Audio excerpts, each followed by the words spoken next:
All right. And we are officially live.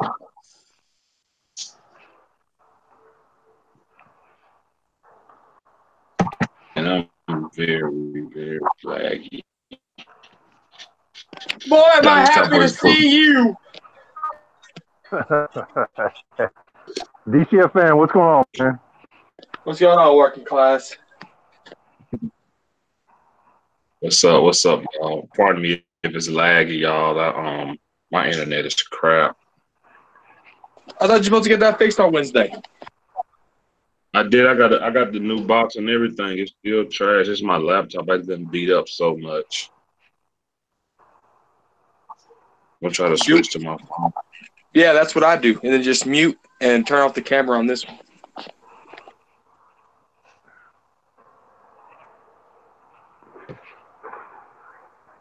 Yo, usually computers work better if you hit them with a hammer, man.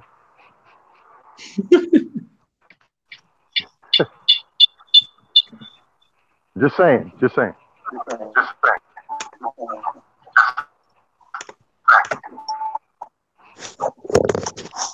So yeah, that should be better.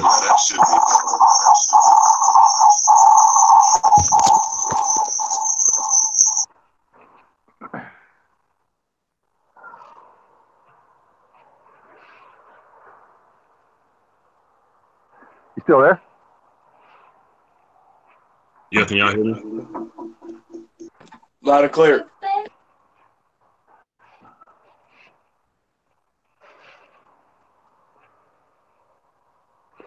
Tell you what, man, I'm jacked up for this. I'm ready for this damn game, man. Yeah. What's up, y'all? Football news, man. It's been a long time without football, man. How you feeling? I'm walking on sunshine. Oh, it makes me feel good that it's Monday. I used to think maybe you love me. I thought we were singing, dude. Here we go. Oh man, we were singing, man. Time to calm down, man. How y'all feel about this Mark Cooper deal? Hey, first off, hey DJ, man, let me say something, brother. Hey, sorry for your loss, man. Just wanted to tell you.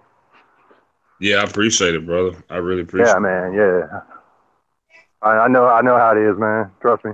Yeah. But anyway, we're here to talk about football, buddy. I'm ready for Monday, buddy. You ready, man? So let me ask you this, man. Charles Edward, what's going on? Game changer, Sane, I got you, bro. What's up to all y'all? Dallas Cowboy locker room huddle. What it do, man? Marquise, what's up, man? Let me ask y'all this, man. Does this put a lot of does this put a lot of pressure on Amari to show up, or does it put more pressure on the quarterback? You know what, man? This whole move, man. This whole Amari Cooper move, excuse me, is really just about evaluating quarterback, man. I mean, really, it's a future. It's a move for the future, yes. But I think really they brought this kid in, man, to give him a true number one, to see what we got in this kid. You know, and firing Paul Alexander, man, that was another, smart move. You know what I mean? Yeah. I'm excited to see what Mark Colombo can bring, man. I'm real excited.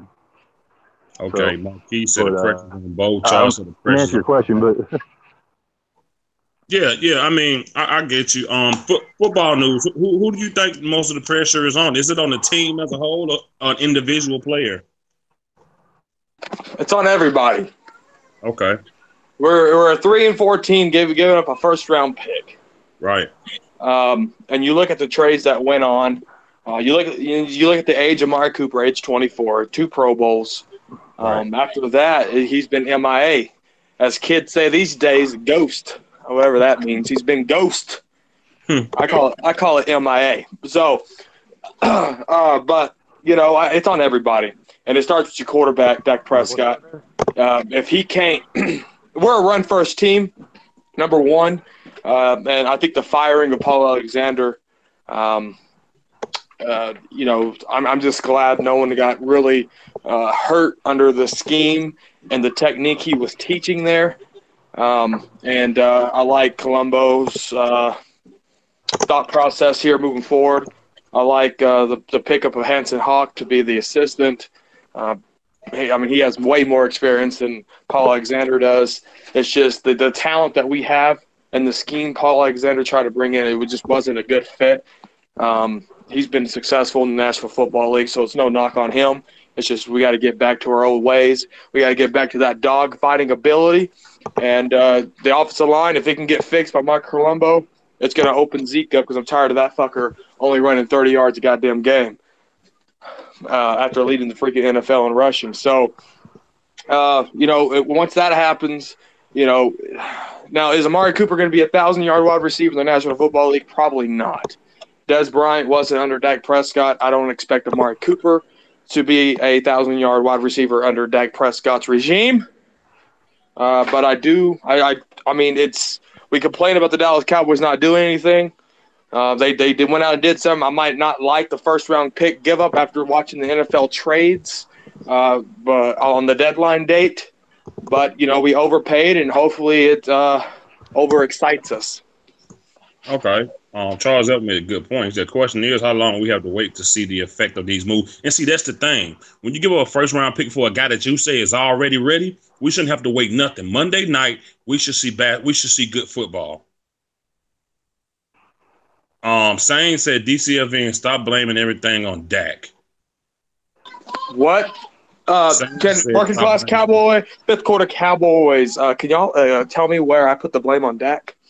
Well, you didn't. You said it was the whole team. You never put the blame on Dak, man. Not one time. Don't hear what you want to hear saying. I thank you for watching, but make sure you use both ears. I only got one, and I know what I said. You got two. No excuse. So, yeah. Shit, go ahead, bro. My bad. No, I was just going to say, yeah, I can't hear shit, and I heard you plain as day say it was the whole team. Yeah. For me, y'all, a move like this, you have to see immediate. When you're 3-4, and you get rid of a 1,000-yard wide receiver that was on cover Rolling Stone, who took a step back, and so did everyone else. And your quarterback can't get your Pro Bowl Hall of Fame tight end to where he need to be. He can't get the guy who became a great slot guy to where he need to be. He can't get 88 to where he need to be. And you get rid of mostly all of that. And then you bring in a whole group of guys that he says that he's good with because once he spread the ball, we're going to be a better team and win more games. Well, we're 7 games in, and I don't know what to say about that. But now you give him a first round. And you give him a first rounder who's seen a couple of 1,000 yards, been to the Pro Bowl. The connection is bullshit. All I need to see is you throw him the ball and put it in place for him to catch it. I don't want to hear nothing about no damn connection. I don't want to hear nothing about time to click up. I want to see you throw the ball, and I want to see the receiver be able to catch it. That's all I want to see right now. Dak Prescott is a third-year quarterback. Mark Cooper been here since 2015. Both of these guys have been here long enough to know when and where. Dak should know where to throw the ball. Mark Cooper should know where to be. So there shouldn't be give these guys time to get where they're going. We should see an immediate connection between these two guys who've been here long enough to understand football. Cowboys abroad, what's up, man? Hey, what's up, man? How you doing? Nothing much. 1 second. I see I got a new face in here. Robert. What's up, Rodimus, man? Oh, what's up, man? Never seen your face, bro. Hey, I'm at work right now. I had to call in. What's up, man? Tell me what's on your mind, bro. Talk to me. Man, I am so sick of Jason Garrett, Scott Linehan, Jerry Jones as the GM. It's been going on since 2010. This team has been a joke in the NFL. and then giving up a first round pick for another receiver that we don't know who he might be. He might be T.O. or he might be Joey Galloway. Right. And we got more needs. To me, we still need a defensive tackle and safety help. And I don't care who we have as wide receiver, as long as Scott Linehan is calling the plays, it's still putting salt on the wound. Until he's gone, it's the same old BS. Yep. Preach it. Preach it. Exactly. I mean, you're right. Everything you're saying is absolutely right, man. And like I say, my thing is, I don't want to. You give up all of this, and let me say this for people: do not hit me with the he's young. That means jack shit. That means nothing because he's young. That means nothing. Look at Adrian Peterson, 33 years old, man. He's Exactly. Still playing hard. Oh, we got a young guy that know what to do. That doesn't mean nothing. Does the quarterback know what to do? Does the offensive coordinator know what to do? Does Jason Garrett know what to do? Will this offensive line hold up? There's a lot of things that go into getting a first rounder. Amari Cooper will not change the dynamic of this team. Not alone. He will not change the dynamic. Dak Prescott has to be a better guy when it comes to throwing the ball. Dak Prescott has to be a better guy when it comes to reading the defenses. You know what, y'all? The offense has played bad. But what I will say, when your quarterback holds the ball for that long, man, something gonna happen. It's something gonna happen. These guys are going against guys that's also getting paid too. So and my problem with Dak Prescott, the ball should be going within 3 seconds. He holds the ball between 5 to 7 seconds, and in high percentage, he's gonna throw an interception or throw it away. And that you got to blame on the coaching staff. Yep. I'm with you. And Pat, Pat, Golden Tate, he ate us up, but we beat him. He gonna eat us up again twice because he's over there in Philly. Like exactly, Pat. First round, he has to ball out. Cowboys abroad. I know you pretty much. We agree every green moon. So just give me your whole assessment on, Dak, Amari Cooper, the connection, and Monday Night Football against Tennessee. Hey man, I think we're gonna be all right. Is here end all be all? No. Do we need better? Do we need better quarterback play? Absolutely. But that being said, man, we gotta try. We gotta try something. I'm glad we're trying something new. We went out, man, and went out in free agency and got somebody, man, that might give us an opportunity to do a little bit better. I think most of us should probably agree that this receiver by committee shit is just not working. We need to abandon that and get back, man, to the fundamental schemes, which is you got your 2 guy and your slot guy and put them out there and make them go to work. I am happy and excited about Amari Cooper, not because I think he'll lose. I'm ready to break out the holy oil and the anointment and everything. But I think I'm excited about him, man, because he gives us an opportunity to move in a different direction and some explosive playability down the field. We run out of excuses. That's one less excuse. We can't say we don't have receivers. Can't get down the field. They can't run routes. They can't catch the ball. All this kind of stuff. And so. I think it's a good change. I think it's a needed change, and I'm happy about Amari Cooper being on. I'm happy about Amari Cooper being on board. Like Dallas Cowboy football knows, every once in a blue moon, he and I agree on this. I agree, man. I didn't think we should go for a first round pick. I was on board with about a 4th round pick, but hell, we done paid for him now. We done paid for him. He's paid for. He's on our team. He's a Cowboy. And I wish him the best, and I can't wait till Monday Night Football to get at him. It's been a while since I've seen the Cowboys, man.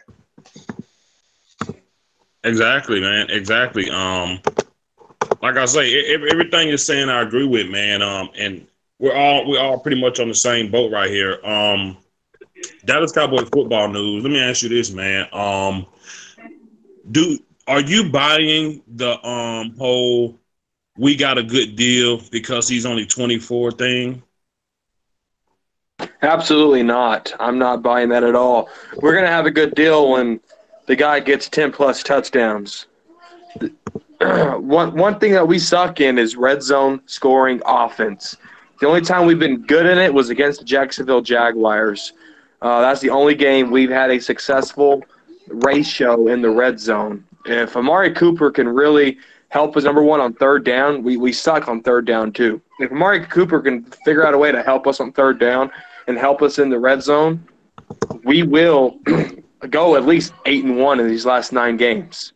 But if we fumble fuck around and we continue to call the same fucking jet sweeps with fucking measly Beasley, this shit ain't gonna work. And we wasted a first round pick. I don't care about his age.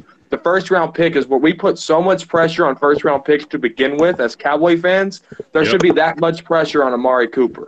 Exactly. We struggle in the red zone and we struggle on third down. Amari Cooper, that better be your bread and butter because you are a first round pick in a sense. So it's time for you to buckle your chin strap because it's going to be a long-ass 9 games. Yeah, man, there's no pressure on Amari Cooper. There's no pressure on Amari Cooper at all, man, because Cowboy Nation, we just going to blame Dak Prescott and Scott Linehan, man, whenever he fucks up. So that's no pressure on Amari Cooper at all. If he don't have any touches, if he don't have a game, if he don't score 10 or more touchdowns, it's gonna be Dak's fault. And it's gonna be Linehan's fault and Garrett's fault. There's gonna be plenty of blame to go around. The offensive line's fault. Amari Cooper, man, he come in here unscathed, man. He's not on the same microscope, man, to produce and produces like an LVE or something like that. He's not, because there's so many other people that's gonna take the fall for him. I think we got our first agreement here on Freaky Friday. That's why it's a first-round pick, essentially, and he is under the microscope. And you just said he's part of the Dallas Cowboys. There's no reason not for him to be under the microscope. He wears a star on his helmet, just like the other 52 players on the roster does. The Cowboys draft. It wasn't his decision to come to the Cowboys, but the value of the first-round pick puts him under the microscope. That does alone. Well, if you want that $4 million, make sure pressure's on him. Exactly. Good point. He look, I'm with you on that, Roddy. Say that again. I missed it. Tell him again. If you want that $4 million, make sure the pressure's on him. 14 million. That's a lot of cash. It is a lot of cash. It is. So look, here's my thing, y'all. I don't care what nobody say. When Dez Bryant was out there playing, the pressure was on 88 on every play. Jerry Jones has already said that Amari Cooper, Steven said Amari Cooper is their number one. There is pressure on Julio Jones. There's pressure on Antonio Brown. There's pressure on, not comparing him to them, but when you're that caliber player, when you're a number one wide receiver, I don't care what your name is. Your name can be Joe Blow. It's pressure on you to get the job done when you need him to. And Amari Cooper is coming on this team as, on paper, the best receiver we got. Tell me this. Is pressure not on Ezekiel Elliott? Yes, it is, because he's the best running back. Pressure's on Dak because he's the only good quarterback. Pressure's on Tyron Smith. There's a microscope on Tyron Smith because how good we know he can be. So there is pressure on Amari Cooper because of how good we know he can be. 2 back-to-back 1,000-yard seasons, Pro Bowls. There's a microscope on him. It has to be because we gave up something great for him. And I'm tired of everybody saying that there wasn't going to be any good wide receivers in the draft next year. Okay, that's fine. We could have went after something else. Who don't know? Something having any player that we might need to get in the first round. It's not about Amari Cooper being 24 or not being a good wide receiver in the draft next year. It's not about that. It's about what we gave up for him, and he has to come over here and produce to a level that elevates not only the quarterback, that will put eyes on him and get eyes off Beasley or get eyes off Ezekiel Elliott. That's how effective Amari Cooper has to be. I'm not saying he has to go get 100 yards a game, 1,000 yards in these last 9 games. I'm not saying that, but he has to be effective enough to us to do other things on the offense. He was in that category in the top 10 of drop balls last year. Remember that. And now he's coming to a quarterback that hasn't been really that accurate. So let's just hope we have a right to have worry when we've seen these inconsistencies from Dak and Amari Cooper having a drop off the last 2 years. We, as Cowboy fans, that are mad about us losing a first round pick, we have the right to have worry. Everybody that's telling us don't worry, it'll be okay. Well, that's how you feel. But us fans that watch every single thing that goes on with this team, like Dallas Cowboys football news, who watches every goddamn thing about this team, we have the right to worry about a guy we gave up a first round pick for, what he coming to do when we're 3-4. We're 3-4. Sane, what's going on, man? I mean, we do, man, but we already got the excuse tank, man, filled up, man. We're gonna split the baby. We're gonna split the baby. We're not gonna put the pressure on Amari Cooper, man. We're gonna put the pressure on Dak. I'm telling you, man. I'm telling you right now. If Amari Cooper don't produce, people gonna say Dak ain't shit. Dak can't get the ball to him. Dak is inaccurate. Dak this and Dak that. It's not. It's the pressure ain't on Amari. Hell, most people, man, don't think Amari, man, was worthy of a first round pick anyway. So if you don't think he's a first round pick, you're not surprised when he don't perform at a first round pick's level. Well, I myself will not criticize him when something is not his fault. I'm only going to criticize Amari Cooper when it's his fault, and I'm going to criticize Dak when it's his fault. I criticize Dak for things he shouldn't do, simple thing. But before we move on, let me introduce Shane. And Shane, I know you said Dallas Cowboys football news blames Dak Prescott for everything. You want to talk about that?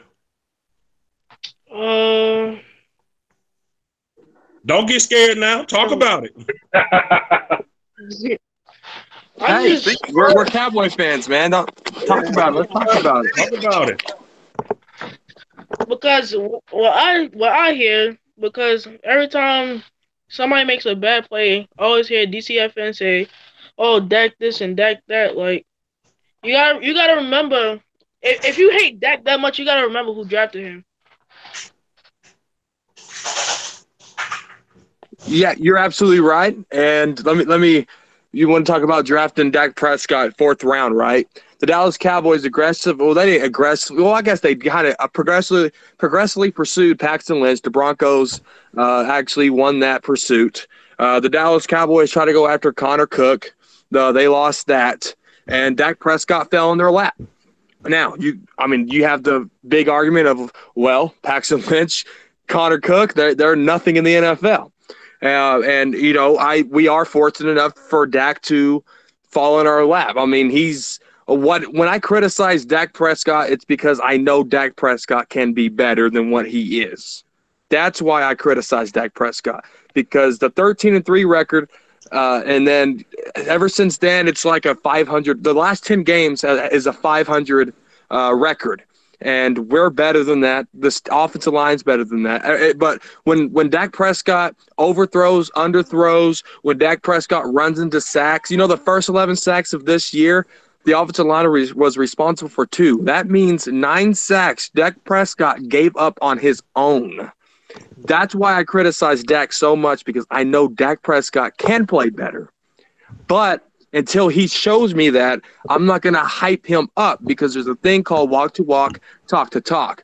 If I'm talking about Dak Prescott in positive ways and he doesn't walk to walk in positive ways, my talking means nothing. I did it for Romo for 10 years, and it doesn't even matter.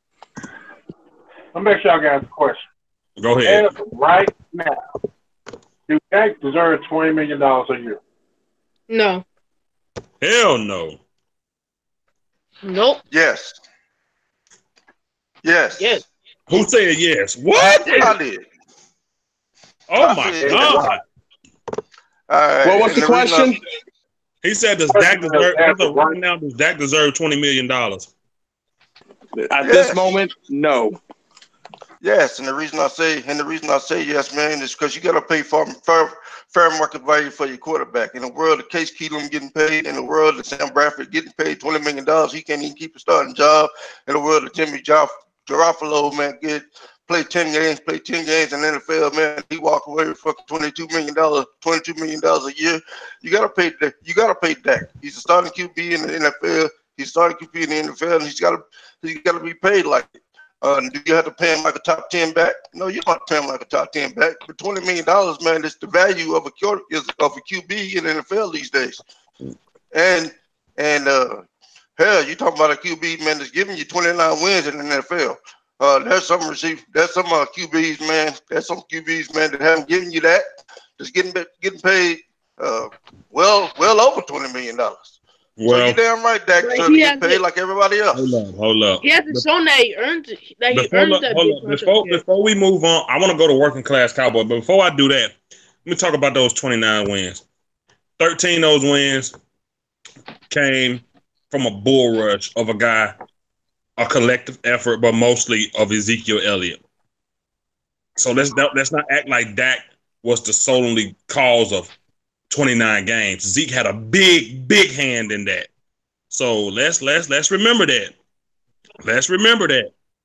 Let's remember that because we cannot give Dak those 29 wins, but then turn around when I talk about him being responsible for losses, and then y'all throw everybody else's name who's also responsible for losses.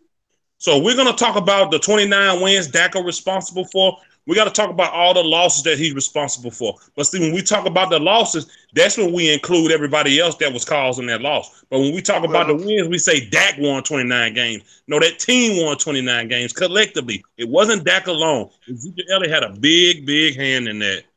well, Ezekiel's responsible for the wins. He's also responsible for the losses. He's Exactly. also responsible. If he's responsible for Dak's success, he's also responsible for his failures. So let's put that on the table. Agreed. I mean, I agree with you. I'm with you, man.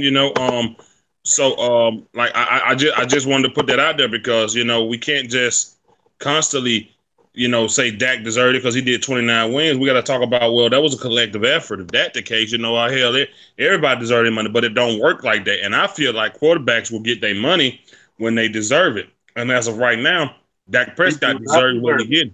Dak Prescott rookie year got him hell of endorsements, more endorsements than a lot of rookie guys got. Dak Prescott, oh my God, my call dropped.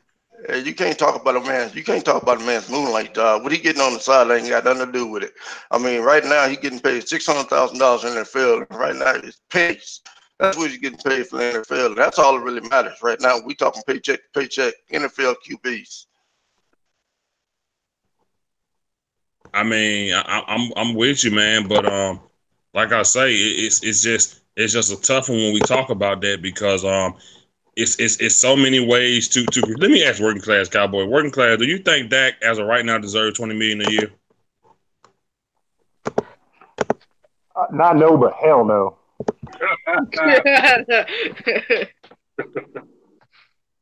Right, and like I say, man, no knock to him, but no, we can't. We can't give him. We can't just give him 20 million right now, man. It's just not.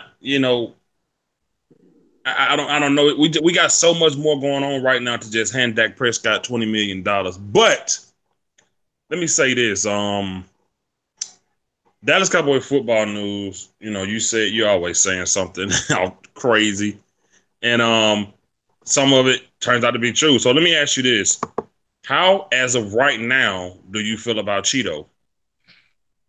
I stand by what I said a couple of weeks ago. Okay. Cheeto is replaceable in the National Football League. He's just an average corner right now. I don't know if it's confidence. I don't know if the injury's getting to him. But Cheeto has to play better. And they just promoted a cornerback from the. Hey, hold on, baby. Hold on. We got Mark saying you ain't the only kid in here, baby. We ain't the only kid. My daughter's right here talking football with me. But I think that Cheeto has to step up his gameplay, and really make some plays in the last 9 games. If not, Anthony Brown, like I said it before, I think Anthony Brown's playing better than him right now. That don't mean for the whole season. That means right now, AB is playing better than Cheeto. What about this? What about moving Wouzier to safety? I was fumbling with that idea. I believe in the offseason. Was I telling you that fifth quarter Cowboys? Yes, sir. Yeah, I was fumbling with that idea in the offseason. I still like that idea. But, when it comes to coverage, Cheeto has the speed, but Byron Jones really didn't have the coverage, and that's why Byron Jones moved down, and it's actually benefited him. So maybe the opposite could happen. There was a guy coming in named Obi Melifonwu, Penn State. UConn, from UConn, the same height, the same weight, the same length as Byron Jones, who I think, fifth quarter Cowboys disagrees with me, is the best corner in the National Football League right now. What's his And name? Obi Melifonwu, he was a former second-round pick from the Oakland Raiders. He only played 5 games. He was drafted a couple of years ago. Health has been an issue with him. He had a couple of surgeries, but he's been going around visiting teams, and he hasn't signed yet, which is strange to me. So maybe there isn't a medical clearance yet because he just got cleared off IR from the Raiders, and as soon as he got cleared from the Raiders, they released him. So I don't know if there's still injuries lingering of why he hasn't got signed with team. I mean, he's visiting teams like crazy, just no contract. But I'm with Chris Richard, what he did with Byron Jones. I would be more than happy to have Obi Melifonwu come in, take Cheeto's spot. Cheeto go take Xavier Woods' spot. I would take that in a heartbeat. Yeah, because Cheeto, his rookie year, I was looking at his stats from college. I instantly saw strong safety or free safety because the boy does have range. Versus to me, Byron Jones, and Jordan Lewis. Those are our cornerbacks. But as far as the safety position, to me, Cheeto and Woods should be our starting team. I'm sorry, safety. Okay. Hey, I could have been convinced. I could have been convinced to switch Ruleway to safety in the offseason before and at the start of training camp. But I just don't like the idea of switching positions in the middle of the season unless there's an injury or something that forces us to do so.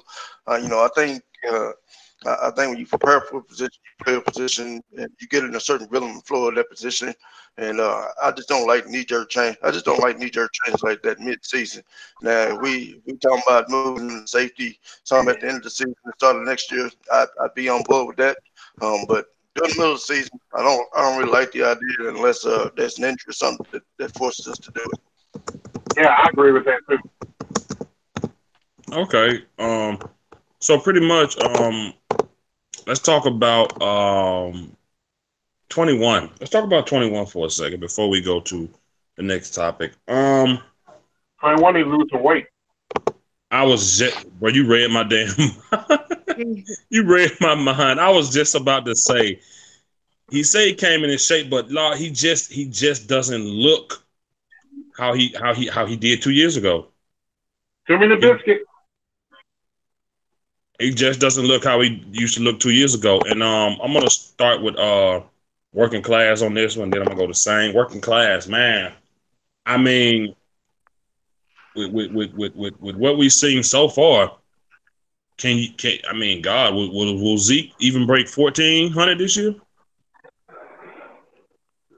That depends on if Mark Colombo can get this damn offensive line to play again.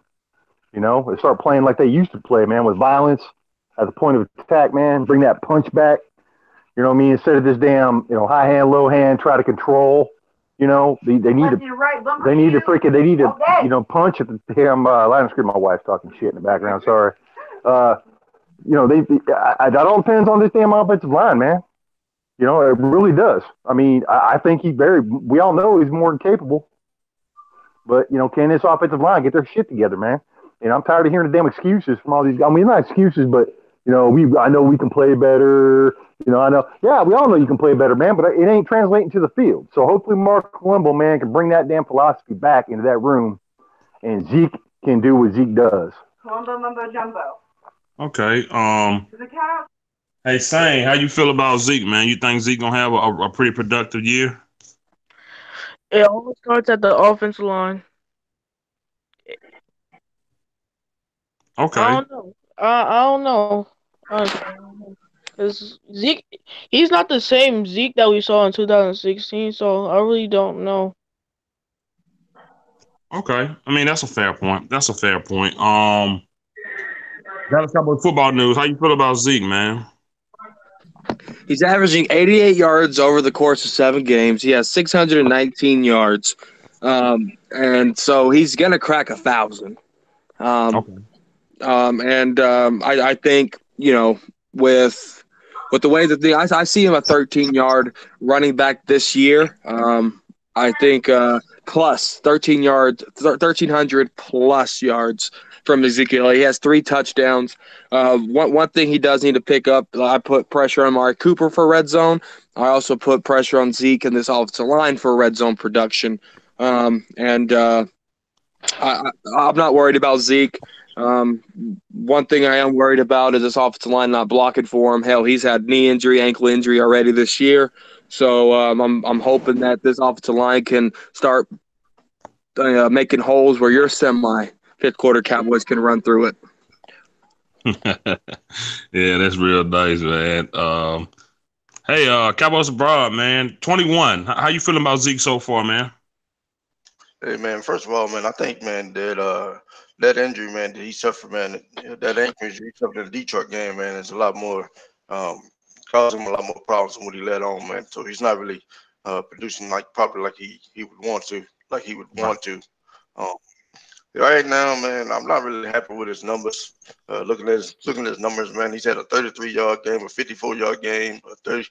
I mean, shit, a damn 78-yard games, man, and if you count that out, average 18 touches, and he averaging over those course of those 3 games, man, about 60 yards, man. Not for a premier back, man. It's supposed to be the number 1, number 2 back in the league.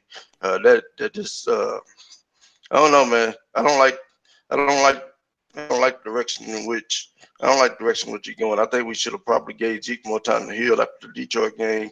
Put Yeah. Rod Smith in there, let him spell. I think he playing through injury, and I think it's hurt. I think it's hurting him, man. More so than anything else. I think injury is keeping him back, and he's in there. He's Mm-hmm. in there fighting through it, working through it, and doing what he can.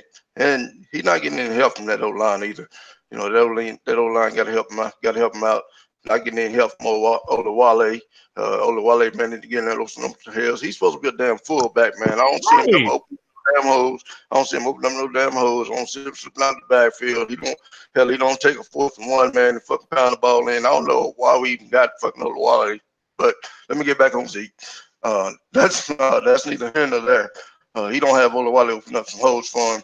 He don't have he don't have an offense coordinator, man, that's getting in the ball out in space, let him go to work, designing us some schemes, man, to let him run out on the edge, or we're making Zeke run against 8, 9 men in the box. I mean, shit, that ain't gonna work in the NFL. That ain't Yep. gonna For work in the NFL. nobody. That ain't gonna work for no running back. That ain't gonna work in the NFL. He fighting up against brick walls. So Zeke, I think he'll be okay after this bye week. He's had some time to let that ankle heal and get better. In this offensive line, they take a lot of pride in what they do. They'll correct themselves. They'll be better after this bye week. So I look forward to Zeke getting back in form. Yeah, I agree with you. You're right. You are so right when you said that Zeke should have rested after the Detroit game. He was beat up. He was beat up bad. I've been saying for the past 3/4 round table that Zeke is limping every game. After a run, We, he's limping every game. I've we been saying bro, that. we should have never got rid of Keith Smith, man. That's what Football News said.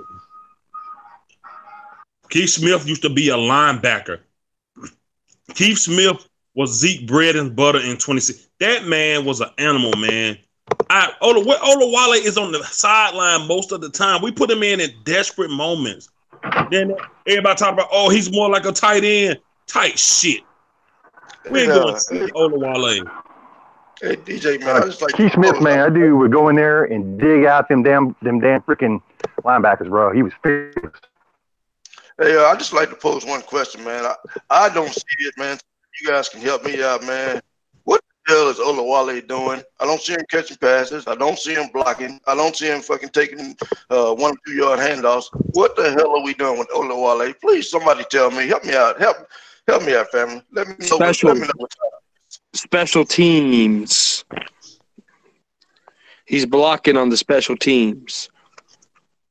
So we could we traded Keith Smith for no reason then. Well,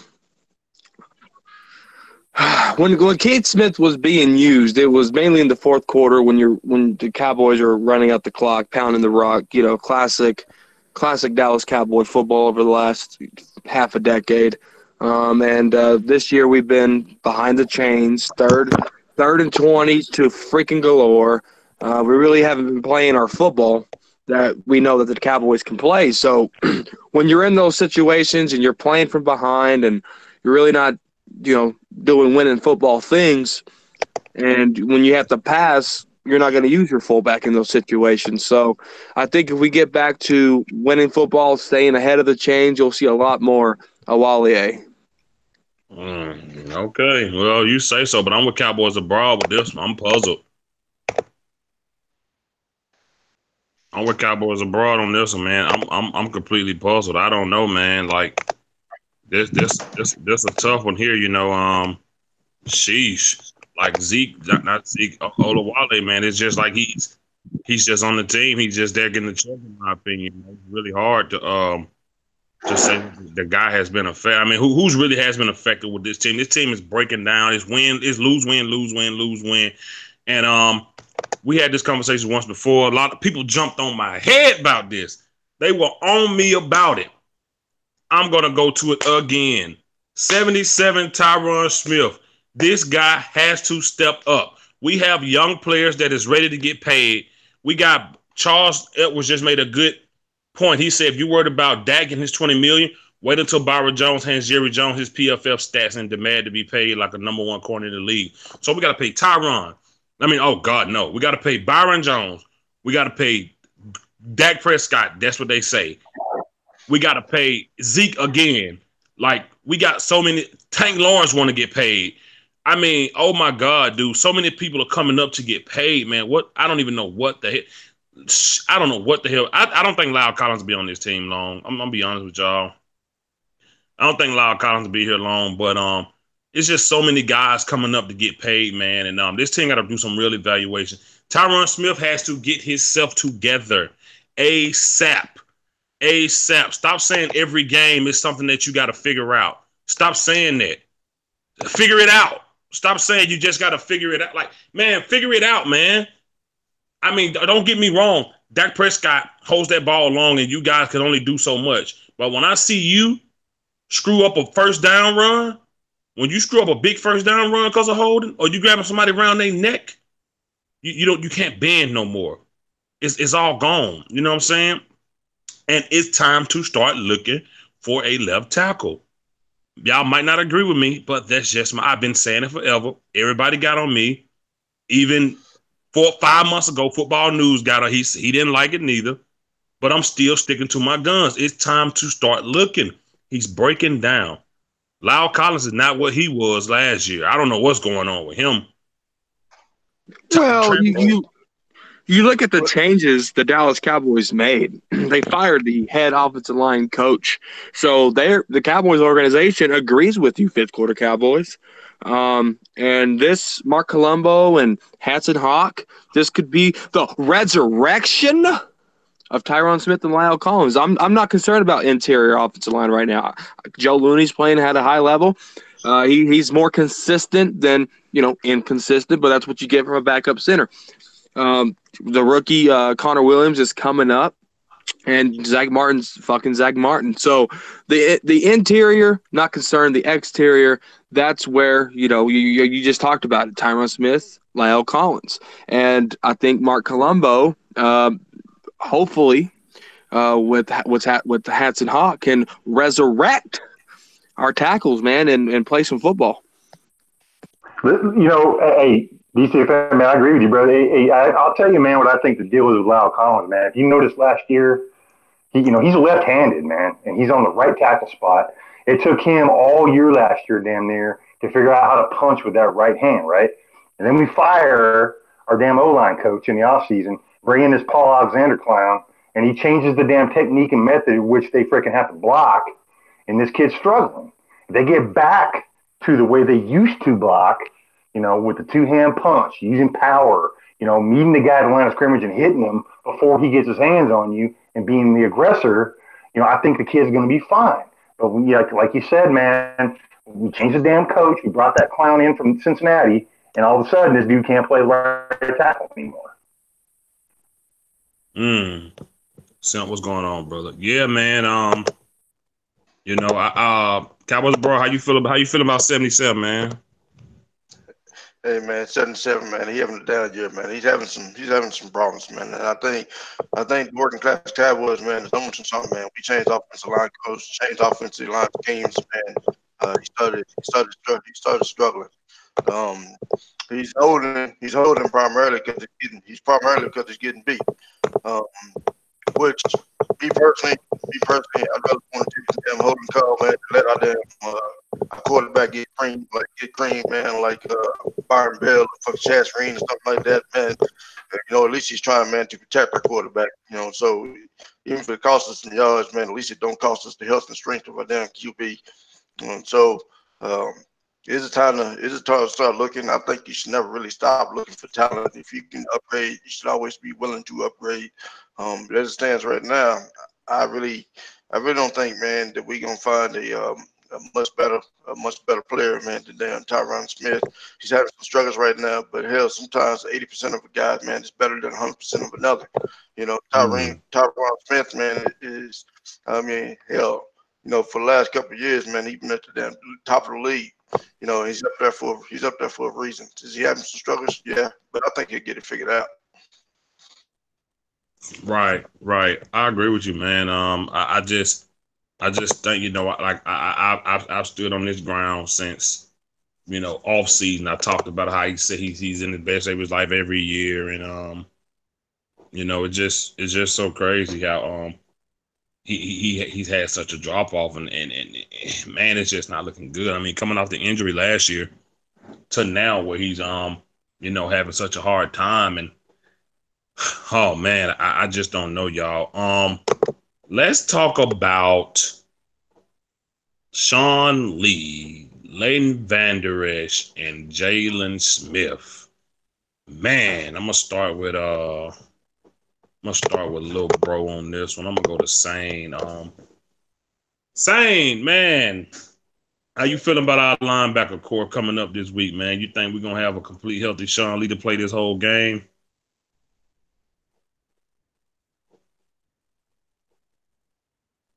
I think Same. Sane left. Oh, okay. I thought he muted to watch the Baby Shark video. Baby shark, doo doo doo doo doo doo. So, Cowboys, bro, how you feeling about this linebacker core? You think Sean Lee gonna be okay for Monday night? Yeah, man, he'll be fine, man. Sean Lee, man, Sean Lee said he good to go. He good to go, and I think he gonna ball out. He gonna ball out, man. I'm looking forward, man, to seeing Sean Lee. What I would like to see is I'd like to see Sean Lee, Jalen Smith, and LV line up all at the same time. Oh Uh, yeah. that's what I would like. That's what I'd like to see. I think that would be monstrous. I get excited just thinking about it. Them three 10 off on defenses. But it'd be great. I don't really see an issue. I don't really see an issue. But hell, if it is an issue, it's nice to know, man, that for a change, man, we not held hostage, man, to his injuries. Shit. If Yeah. something go wrong, LVB playing ball, man, and Damian Hmm. Wilson, man, he's no damn Sean Lee he's no damn Sean Lee, but he hold it down, man, enough, man, to where we all right at linebacker for a change. I'm glad, man, for finally linebackers a strength and Deion Lewis, Derrick Henry, man, they ain't got nothing for our linebackers, man. Our linebackers ain't gonna have a field day against those guys. Oh man, that sounds good. Working class cowboy. What you call your boy Vander Esch? Call him the mad flying Dutchman. Yeah, man. What you looking forward to out this linebacker core Monday, man? I'm looking for some death and destruction on that field, brother. I mean, I want to see freaking helmets flying off. I want to see dudes looking out the ear hole. I want to see Jalen Smith freaking sack. God dang. I call him, what's his name, Mariota? I call him Bruno Mars. But, yeah, Mariota. Like, I want to see that with my kid in the background going bananas, man. Uh, Yeah, I look forward to seeing some damn good linebacker play, man. I agree with Cowboys abroad, man. I wanted to yell out when he was talking, and I really believe, man, if those three guys can get on the field and Sean Lee can stay healthy, like all together, man, you might be looking at and talking about one of the best linebacker trios in the history of the NFL, bro. That's my statement on that. Woo! Wow. Football news. How you feel about the linebacker core, man? I've been saying it from day one. Best linebacker core, the best front seven in the National Football League. This defense right here is number 2 in the National Football League in defense scoring. They're averaging 17.6 points a game. With that, man, you got to be winning football games, and it's so sad that our offense can't even get a third down or score a touchdown in the red zone unless they're playing Jacksonville Jaguars. So, you know, the expectation's still there, never changed. It's the best front seven in the National Football League. Wow. Okay. Hey, y'all, I'm gonna keep it real with y'all. I'm ready for a sack. Somebody, if Tank want to get paid, he got to start showing up, y'all. If he want to get paid, he got. You say pay the man. We got to see him. The man got to come out. The man got to come show us some. You know, he got in the backfield, though. He been three, struggling. three games straight, y'all. 3 games straight. No sack. Well, there's other pieces on this No, defensive line that ain't no. getting sacks. I don't care. They ain't making $17 million. That wasn't by choice. The Cowboys chose to tag him. That wasn't his choice. No, it ain't got nothing to do with his choice. It's got something to do with his. See, this is what I talked about in the offseason. This is exactly what I talked about in the offseason. It ain't got nothing to do with his choice or why. He got that money because of what he did, and you supposed to keep up at that level of play. I told y'all he was gonna have a drop off. I told y'all that. Well, let's not call it a drop off. Yeah, there's still 9 games to play. Okay. Say man, look, Tank man doing his thing though, man. He getting hurt, he's getting pressures, he's putting pressure on the Q, he's putting pressure on the QB, man. He's getting held, man. He's not getting called. He's being doubled up this year, man. If he's having a so-called drop off, man, it's because defense, man, or drawing a circle around him, man, and scheming, man, and chipping him, putting 2 guys on him, sometimes 3 guys on him. Meanwhile, the guys on the other side of the ball, man, should be having a field day because Tank getting a lot of attention, which is why he's not having the same numbers he had last year. I don't think it's because of lack of effort or because he's not doing as well. He's getting hurt, he's getting pressures, he's making the quarterback have to step up out of the pocket. He's making them uncomfortable back there. Those other guys, man, got to step in, man, and do their part because he is getting so much attention. You know, man. So right now, Tank having a good year in my mind. I think he is working. Man, y'all, we just separate when it comes to agreeing on something like that. That's I can't rock with that. That's y'all on the excuse train with Tank, man. I'm not giving him nothing. Hey man, so it's man, 3 games? 3 games? So sacks the only standard or only litmus test you go by, man. What else do you measure a defense man by other than sacks? It's just sacks. Because every other category, man, I would think that Tank leads the way on the team in every other category but sacks. Show me a defense. Show me a defensive end that got paid, because other than sacks. You show me a defensive end with 0 sacks, but he got paid off of pressure. I'll shut up. That's like saying a wide receiver can get paid off yardage, but his touchdowns are very small. You get paid for your job. His job is to get to the quarterback and put him on his ass. That's his job. Julio Jones got paid a lot of money, man. He didn't have no touchdowns last year. He had a lot of yards, no touchdowns. He paid a hell of a lot of money. We know why Julio got paid. Julio been showed why he deserved his money. Let's keep it real. The difference was that's a long-term deal. The Cowboys are invested long-term in D. Ware. Yeah, they could easily franchise tag him again, and I'll be perfectly fine with it. Now, if we're talking about a 5-year, $80 million contract, then I'll be like, oh, D. Ware better get D-Law better get his ass out there and do something. But we're talking about a franchise tag. Yeah, it's a hefty number, but it's the standard of the National Football League of franchise tag. It's an average, and next year is going to be more. So and there's still 9 games left to play. Yeah, there's 3 games without it, but I think collectively as a whole, they do a good job stopping the run, but at the same time, they got to get back to the fundamental football, and that goes from the offense and to Tank and to Taco and to Gregory, because Gregory's a free agent. You got Taco. Are we going to give him a 5th-year option? His second year. I mean, he's not. Shit. The taco stand is shut down for all I know. Health department came in there and shut down the taco stand. So, it's everybody, and it just and it's fair what you're doing. It's fair what you're doing, because I did the same thing. Des Bryant making $16.5 million.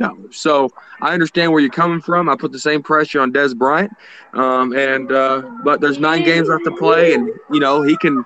When Tank gets back to rolling, we know what Tank can do. He was leading the National Football League in sacks at the beginning of the year, and these 3 games kind of set him back. But I think when Tank gets rolling again, he'll prove his worth. DCFN, man, hey, DJ, real quick, if you don't mind, I interject something, man. Hey, DCFN, I agree with you, brother. I think major problem with our defensive ends, man, ain't the defensive ends, how they're playing. It's the fact that, we got this ever-revolving carousel of fucking one techs in and out of our damn lineup all the time, and we keep pulling these damn D tackles off the trash heap instead of drafting or paying a freaking elite defensive tackle to eat up blocks in the middle to allow these damn ends to get free to get to the damn quarterback. Until we have a good, solid, reliable D tackle in this lineup, man, these D ends are going to continue to struggle.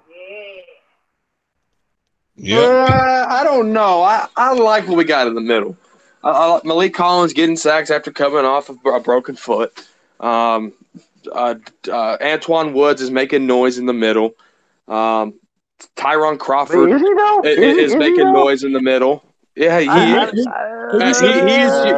your traditional. I agree.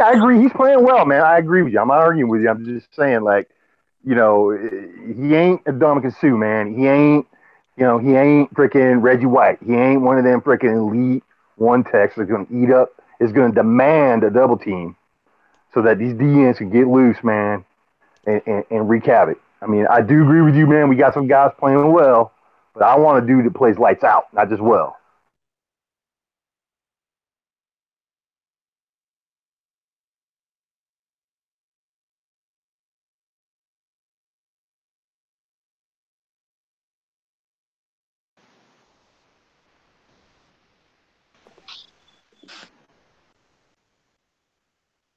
God damn it. He said freaking out and freaking Google shuts down.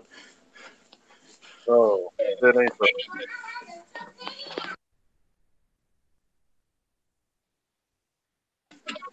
Where's 5th quarter at? Hell, I'll run the goddamn show. Hey, What's up, Shane? You two little naughty, man. Heard you talking Cowboys, man. Shut us down. Yeah. Working class Cowboy said lights out, and there it was. Google shut down. Hey, man, I didn't know I had that kind of power. I didn't know I had those kind of powers, man. I thought 1980 had the powers. Shit. He must have gave it to me. Where's DJ at? I don't know. He's off right now. I'll continue the show. Oh, there he is. Hey, welcome back, boss. We still live, y'all.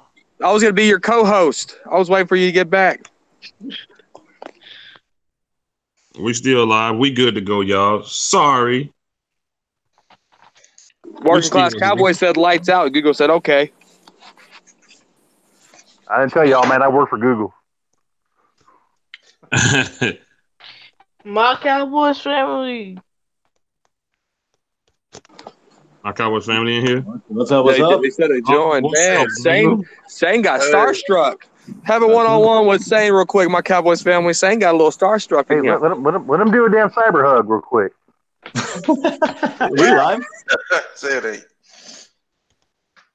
What's going on, brother? What you know good, man? What's up, man? I just got back, jumped in here. I don't even know what you guys are talking about. Just wanted to jump in with the crew here and see what's going on. We got a big game Monday. Yeah, that's what we're pretty much talking about. What people expect from is the microscope on Amari Cooper because we gave up so much for him. I mean, naturally, I think it will be. You know what I'm saying? It definitely is going to be. Everyone's going to be watching number 19, Cowboys, the NFL, the defense. Everyone's watching. That's a good thing.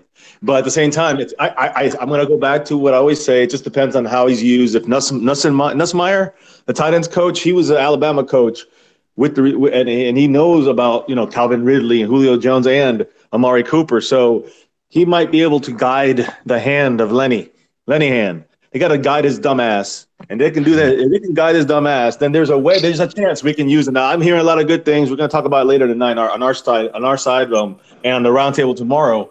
But it's just like it's basically the receivers are going to the defense is going to start rolling out to his side. If he's used properly, and in the practices so far, they've really been above expectations when it comes to Cooper and he's kind of taken over a little bit on his route with his route running, and the coaches, Dak, everyone sees that he's a special receiver. So at least in that sense, I'm happy to hear that. I'm also hearing they're going to throw him in the mix of things, but he's also still, he said it's complicated. It's a big change. So in the end, I think we expect a lot from him, but I do think that for Cooper, it's going to be disappointing. The probability is going to be disappointing for fans, for us. Because he's probably going to get it's probably still being worked into the system. So I'm not going to make a huge judgment on him or Lenahan.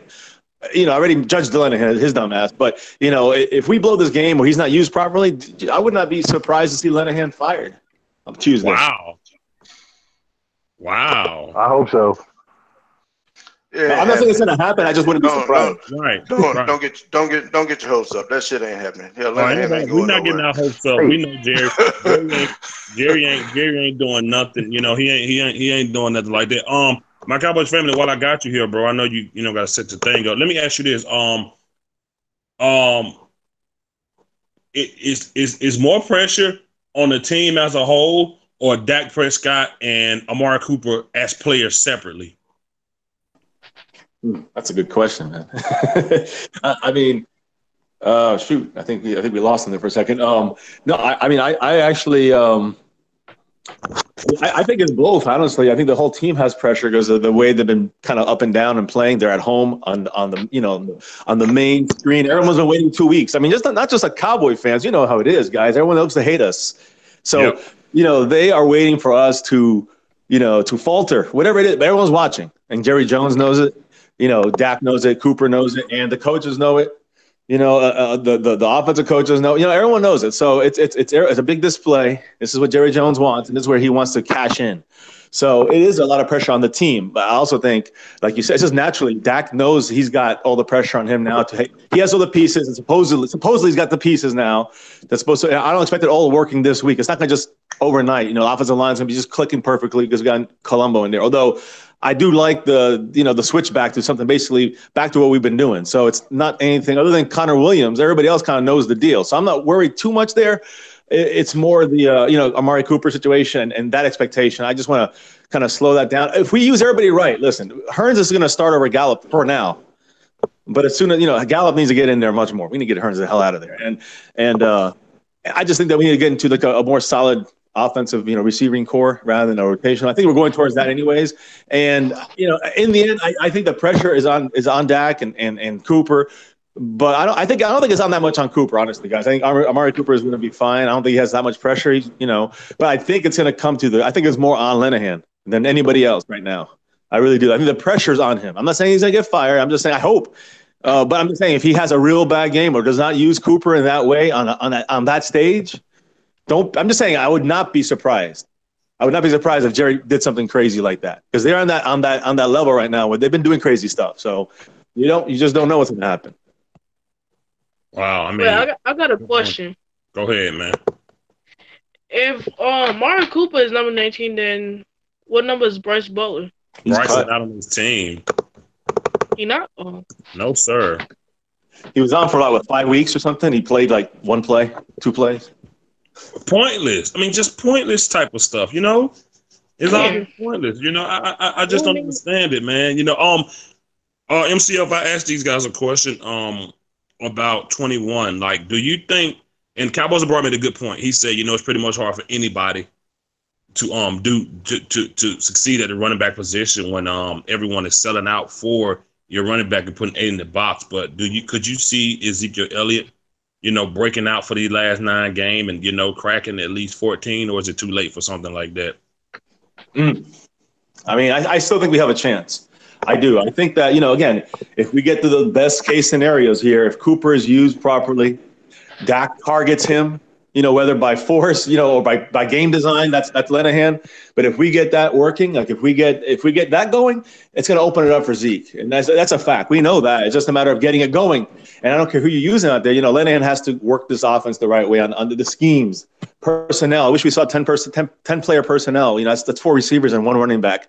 It'd just be nice to see things changed up a little bit more. But I'm not expecting all that stuff right now. I just want to see Cooper being used properly, him targeted. I think that opens it up for Zeke. And I just think Zeke is our best player on the team, better than Cooper, better than everybody. It's just a matter of the line giving him the room to run and the offensive scheme just being better. I mean, we ran them again. We can complain about, you know, using Rod Smith, or we can complain about we're using Zeke, you know, 17 times. That's fine. I don't think it is. I think we need to use Zeke more. But if he has a bad day, you still got to use him because you never know he's going to break one. And he's the kind of guy that can do that. He's the workhorse. He's the superstar in this league at running back. And we fucking use him 15 times against the Redskins. I'm sorry. Even if we're getting stopped, you run him 5 more times, 6. I believe that. And so I just think that we need to continue that way. And I think, you know, some games are going to have more trouble than the other. You know, you're saying about 1,400. It might be tough, but I think you can do it. And it really comes down to the defenses we play.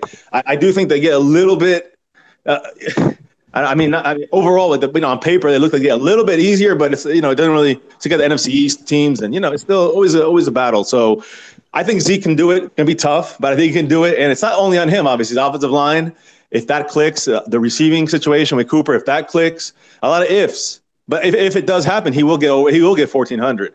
And I think if he's used properly by Lenahan and Cooper used properly by Lenahan, and Dak can target and connect and be accurate, if those things occur and he gets time with offensive, then Zeke will get 1,500.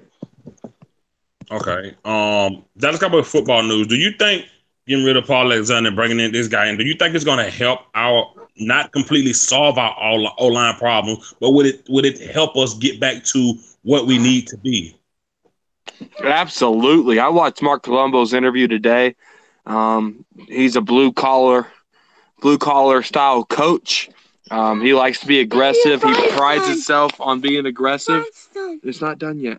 He prides himself on being aggressive. You know, he was taught under the best. Cowboys blog made a really good video about it, talking about all the coaches he was coached under. You talk about Parcells, Hudson Hawk, that he was coached under. A lot of Bill Callahan was even a mentor for him when he was freshly retired. So there's a lot of good coaches. There's a lot of good knowledge that he's learned under. And I think, you know, with Tyron Smith, La'el Collins, all these guys being solid veterans, it's not done yet.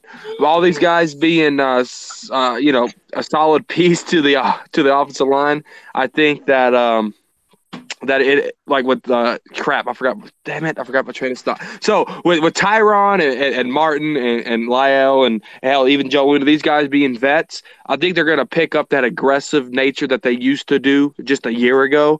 I think they're going to pick it up pretty quick and really teach Connor Williams. He's from Texas. He played left tackle. He was a feisty son of a gun at that left tackle. So he's used to being a blue collar offensive lineman also. So I think it's going to translate well. I think it was a great move by the Jones family. Like Jason Garrett said, the best interest of the Dallas Cowboys. And I can't wait to see it in action. I mean, it sounds good to me, man. Cowboys abroad, man. How you feel about La'el Collins, man? Hey man, look, La'el Collins, man, he's up and down, man. He's inconsistent. You know, there's been times, man, when he's played against the best of the best, man, and he's actually come through for us, man. There's times when, I mean, his plays come out of left field. You be like, what the hell? What we're doing? Um, I think he needs to just be more consistent, man, in his play. Really, I do. He gets stupid penalties. He gets stupid penalties, man, in inopportune times, man. Puts us in bad situations, and he's got to play. He's got to play better. Overall, if I had to put a grade on it, man, I'd say, man, he get about a C minus, maybe a C. He getting by. Not really failing, but he ain't doing much. He ain't doing anything above average either. He just kind of somebody, man. He just a guy. Mm. Wow. Wow. That's tough. Hey, Sane, are you ready to get rid of Allen Hurns and let Michael Gallup get more play time? I'm willing to give Michael Gallup some more playtime, but I'm not going to give up on Allen Hurns just yet. Just yet. You don't want to give up on Hurns yet, huh? No, not just yet. Okay, that's understandable. That's understandable. Smart answer. Very smart answer. I like that, man. I don't, I don't fault you for that one, brother. I don't fault you for that one. I will say one thing. He does have Hearns is a great fourth guy, for damn sure. Yeah, yeah. Agreed. So my Cowboys family, Roddy was on here earlier for the first time. And he asked, "Is Dak Prescott worth 20 million a year right now?" And Cowboys Abroad says yes, because that's basically the standard for NFL quarterbacks, whether you have a good season, bad season, whatever. How you feel about that as of right now? 20 million a year for Prescott. 20 million a year for 1 year? Like, I Not mean, basketball. It's a I mean, 1 year. I said hell no, but Cowboys Abroad says since it's the standard, he would be okay with giving him the 20 million. Well, see, I would not be okay with giving him 20 million and a 6 year deal. No, hell no, no way. But a 1 year deal with some kind of something like that. If you were still not sure about him, I wouldn't throw that. I would consider that. But a 1 year, I wouldn't go more than that. You got to see more from him. You can't give him a huge deal. And then he shits the bed. Let's just be real. I mean, and again, we don't know where he's going to go yet. We're hoping for the best. I think he can do it. It's just a matter of the coaches and everything coming together. But you just can't do it on my hopes and your hopes and our hopes. We got to see it, consistently. Right. And you got something to say about that, Cowboys Abroad? Yeah, man, we talking about I'll be okay with a short midterm deal, man. We talking about a league though. We talking about a league though, man. To give Sam Bradford, man, $20 million, man, and he's sitting on the damn bench right now, couldn't keep his job. We talking about a league, man, to give him fucking Tyrod Taylor $15.5 million, and he couldn't keep a damn job. We talking about a league, man, that gave Jimmy Garoppolo, man, $22 million, man, to play 10 games in the NFL. We talking about a league, man, that right now fucking backyard QB, man, Robert Griffin III, man, getting paid more money than fucking Dak is. I think, man, we need to be fair in what we pay our damn QB. Looking at the damn, on average, a QB, man, just playing about the same level as Dak, man, is making an average of about 17 to 18 million dollars a year. Why should we be any different? Shit, hell, Blake Bortles making $18 million. Hell, and I'll take Dak over fucking Blake Bortles. That is me. I think we just need to be reasonable, man, in what we're paying Dak. I'm not saying pay him as a top 10 QB, but we need to pay fair market value for him. And right now, on average, about 18 million is fair market value. I have a question for Mr. Abroad. What if Dak wants 26 million? I mean, then we had to go to the table, man, and we may have to move into a different direction. We gotta pay a reasonable price, man, for the production what we get right now. On average, Dak, he looks like worth about $18 million. He's not worth 26 million until he shows me some production that's worth that. Then we don't pay that. Will we do it on maybe a 1 year deal? On a 1 year deal to buy some time to draft another QB, maybe on a 1 year franchise tag until we can develop another QB. We might do that. But I wouldn't give him long-term $26 million unless he proves to me he's worth it. Right now, I'm just saying pay him fair market value. And right now, based on his production and the QBs that's playing about the same he's playing, he's worth about $18 million, and that's what the hell we should be paying that. Oh no, I just can't agree with that. It's just I don't I'm not gonna agree with that because other teams are giving their half-ass quarterbacks that type of money. I don't care about that. They can give them what they want to give them. But us, the Dallas Cowboys, who have been in cap trouble for years and years and years for just handing out money, I just don't. Would Tank want to get paid, and Zeke and Byron Jones about to come up, and they might keep Lyle Collins and pay him. It's just so many guys out there that's gonna want to get paid, and we just can't go out and just say, "Here, Dak, since everybody else is making this, we got to give it to you too." I just don't think we should do that. I think we really got to evaluate players from here on out, and I think that's what they're going to do. That's why 88 is not here no more. That's one of the reasons because of the money that he was going to get this year. And his play just didn't equal the money that they wanted to pay them, in their opinion. They didn't feel like they wanted to give Dez Bryant that money because his pay didn't equal that. Now you can debate that, wide receivers pay and quarterback pay are two different things because of the expectations of a receiver versus the expectations of a quarterback in certain people's eyes. But level of play, regardless of what your position, should be up to par, and that is what should equate to the dollar amount you get. That is what should equate to your contract. You know what I'm saying? And in my opinion, like I say, I don't want DJ, Dak we Prescott. we saying the same thing, man. I said pay him fair market value, man. Fair market value, man, is paying you, man, what you worth based on the market based on the market at hand. Right now, based on if you look at the numbers compared Dak's numbers compared to other QB's numbers, man, checks that they have, Dak's numbers on par with those guys. On par with those guys would be worth about $18 million.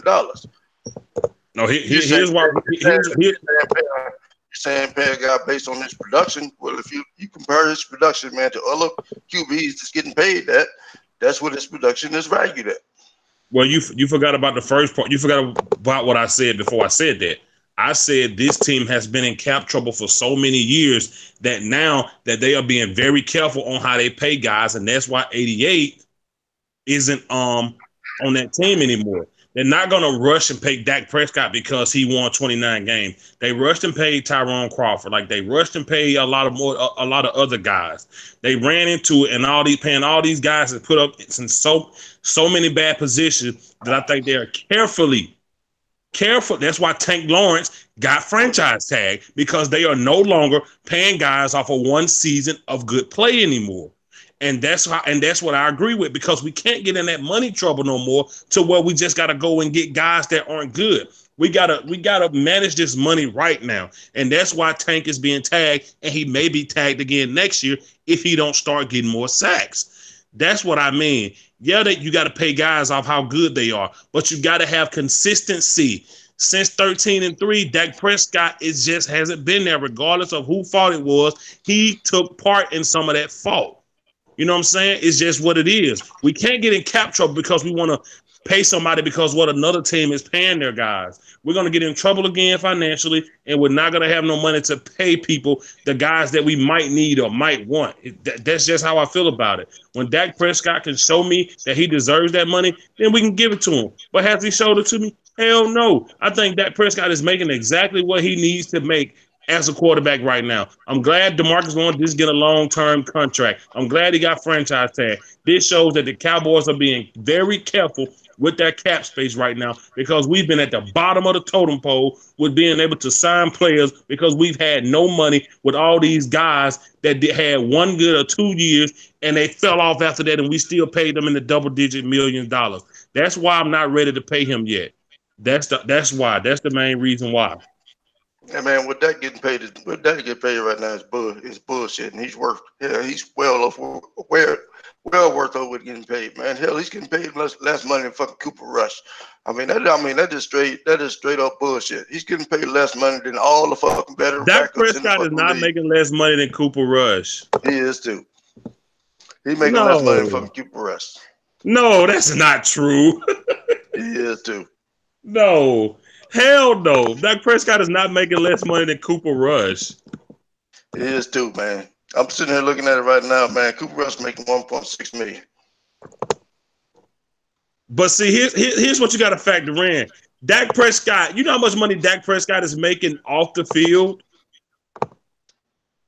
Hey, man, you don't have to factor that in, man. Your moonlight job, your second job ain't got shit to do with what you make on the NFL, man.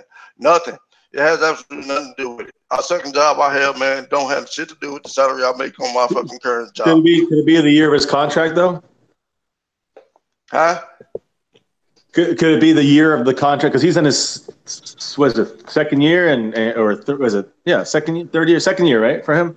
Cooper Rush on his second year and Dak's on his third, right? So maybe it's stacked differently. So that's why Cowboys abroad, you're putting it as if Cooper Rush is making $1.6 million because the Cowboys think he's better than that. No, you know how these contract goes sometimes. Sometimes a guy make $1 million this year, then the next year he'll make $600,000. It's just the way it works.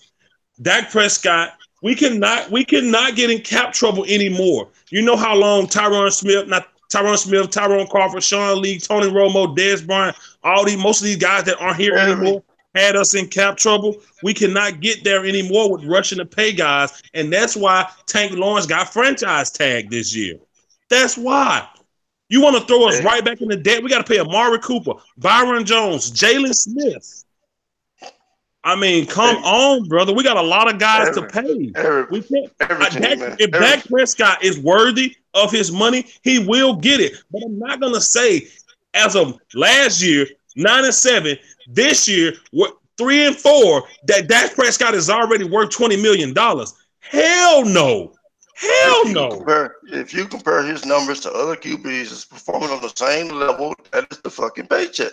That's what it is. Bro. You can argue apples and oranges all day long, but at the end of the day, according to the league and what they paying QBs today, based on Dak's production and his numbers, that's what the paycheck is. But that's not a rule. That's not a rule. That's just what owners are doing. Tom Brady threw 500 yards in the Super Bowl last year, but did he win it? No, he did not. He did not. He threw 500 yards and he still lost. Throw the numbers out the window. What is our record?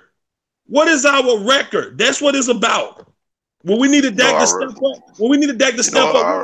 Our records say, Dak got 3 out of 4 winners season, but you don't want to give Dak any credit for that either.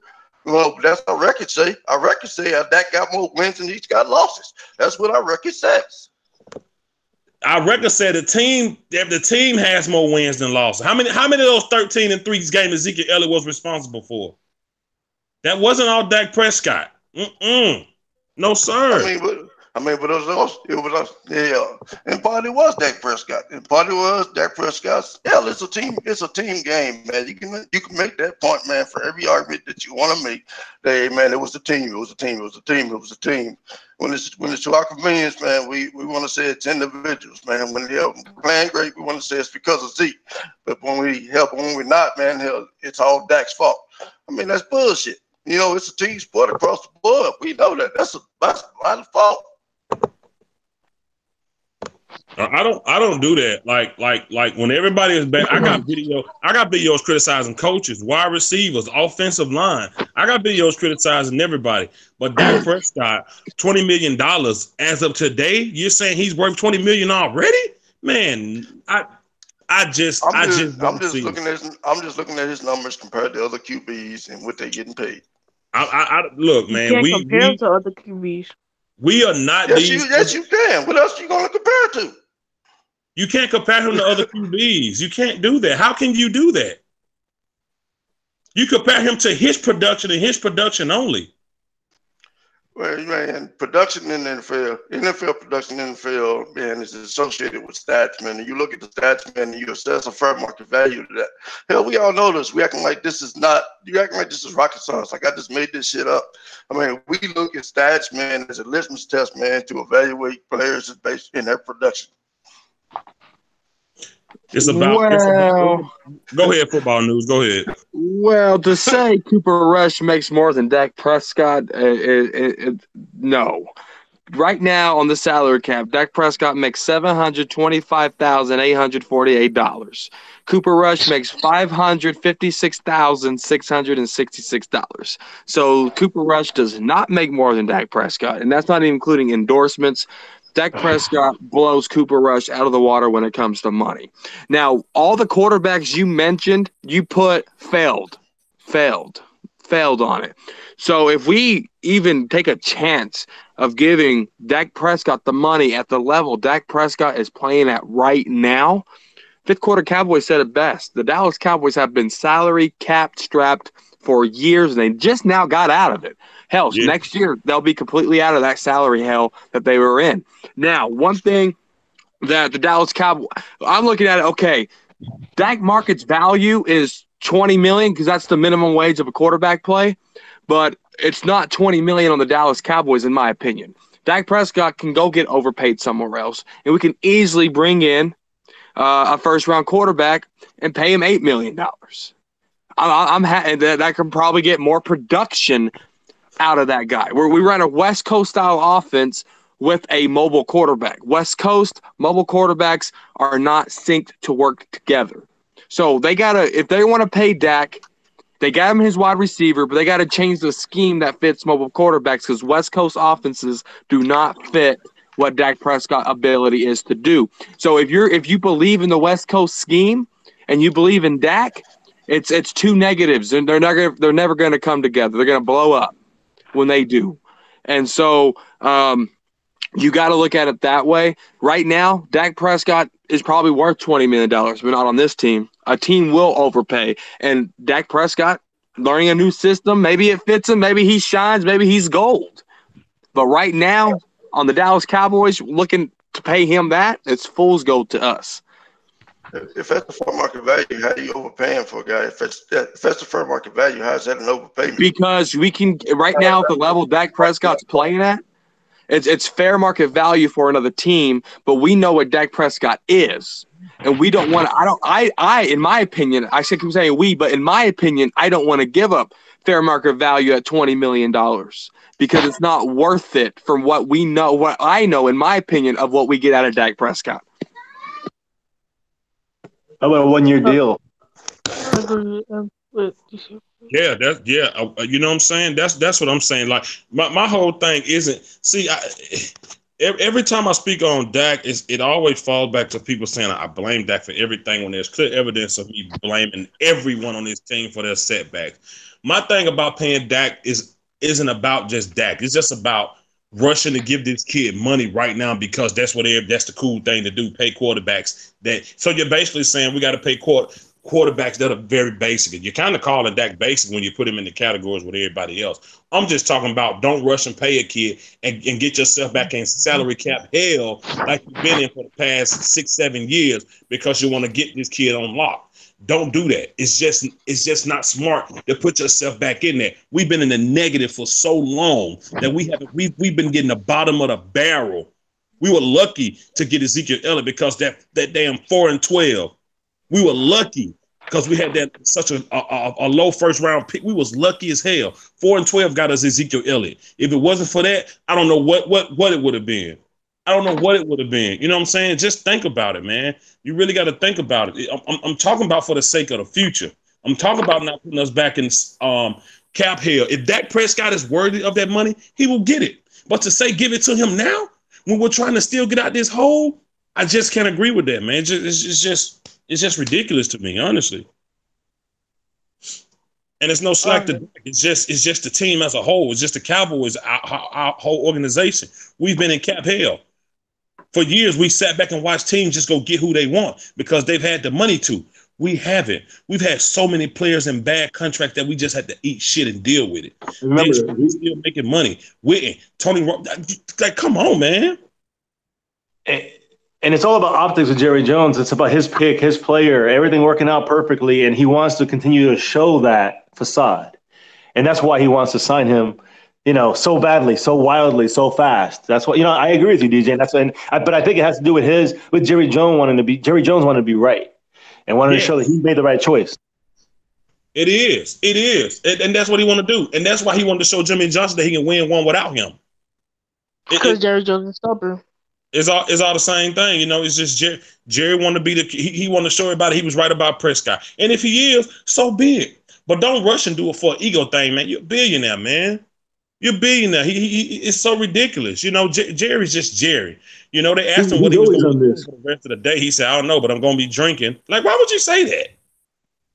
You know, it's just, and that's what I'm trying to say to you, Cowboys abroad. It ain't got nothing to do with Dak Prescott, man. It ain't got nothing to do with him. It really don't. It's about the team as a whole and for the future. Just think about how many players we have to pay, right? Like, just, man, Byron Jones is going to want money. Cornerbacks are getting money. They are getting paid. Jalen Smith? Oh, my God. Come on, bro.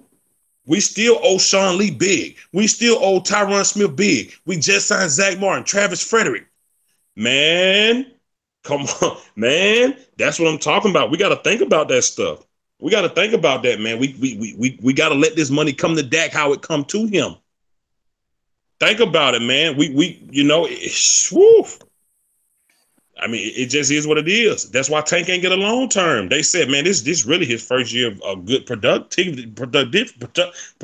Like, we not giving him, like, no, we're not doing no long term yet.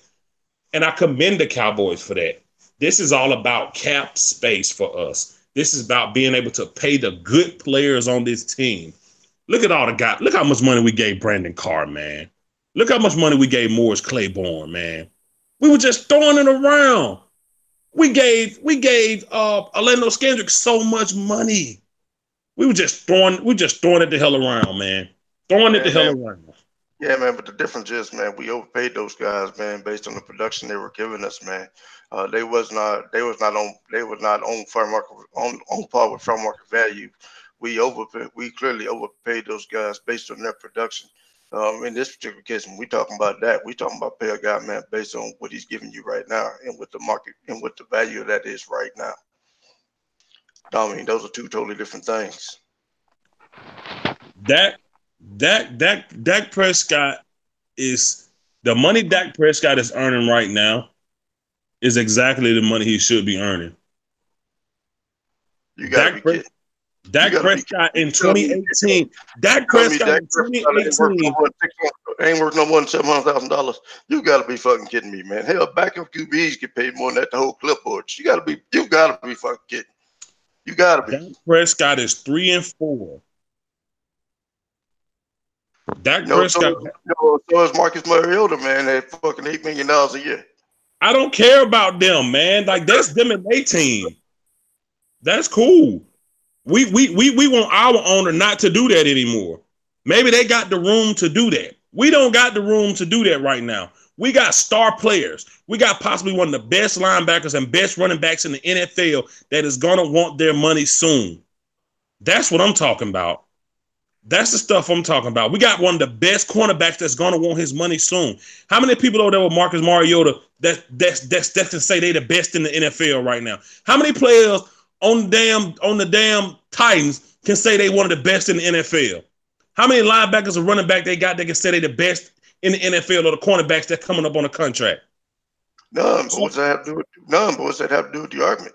That got to do with everything. That has everything to do with the argument because we got big players that's gonna need their money also. You can pay a guy like that $8 million when ain't nobody else on your team is coming up on a big contract. You got money to throw around like that. The Cleveland Browns have had money to throw around like that for years because they haven't had a star in a long time. They had so much cap space, so much. Because they wasn't paying nobody because wasn't nobody worthy on the team. And when you ain't got nobody worthy on the team, you can pay your quarterback that type of money. We got plenty of good First of all, Dak Prescott is not the most valuable player on the Dallas Cowboys. Let's get that out of the way first. Boom, done. He's not the first most valuable player. Ezekiel Elliott is. On that defensive side of the ball, Jalen Smith is going to want his money. Byron Jones is going to want his money. We cannot pay all these guys. Who you want to pay? How we going to pay Tank, Byron Jones, Jalen Smith, Ezekiel Elliott, Dak Prescott? How we going to pay all these guys? All this big money. They're going to want it. Tank Lawrence, who want a long term, say he don't want to go nowhere. Look how long it took us to pay Zach Martin because we didn't have it. We didn't have the money to give it to him. So how are we going to pay all of these guys? That's what I'm saying. I know what quarterbacks are worth, but I'm talking about how we're going to pay all of them. You want to lose Byron Jones or Jalen Smith? Because they will go. They got families too. So who you want to keep? I'm just asking who you want to keep. Who I want to keep? I I'm mean, just shit, saying. we're making those decisions right now. We're making those decisions right now. I'm just asking. We can't pay them all Why can't we pay them all? for the money that Because they they. don't have the proper cap space Byron, I to pay them mean, all. man, we can restructure. We can restructure contracts. We no, do it all no, the time. no, We do it all the No, time. we can't. no, That's we going cannot back to Yes, the we restructure. old do. ways of Oh, losing there we with the go. The contracts. old ways again. Right back in the same damn thing we've been doing. Man, we We didn't restructure contracts restructure. all the We time. didn't restructure Tyron Smith, Travis Frederick, and Jason Witten so many damn times to pay other guys. We cannot fall back in that because it's gonna hurt us in the long run. Tyron Smith restructured hurt us in the long run. Look, we paying Tyron this year. Look what we paying him this year. Look what we giving Tyron this year because we restructured him so many times. We cannot fall back into that. And you willing to fall back into that just to pay Dak Prescott right now? Think about the future of the team.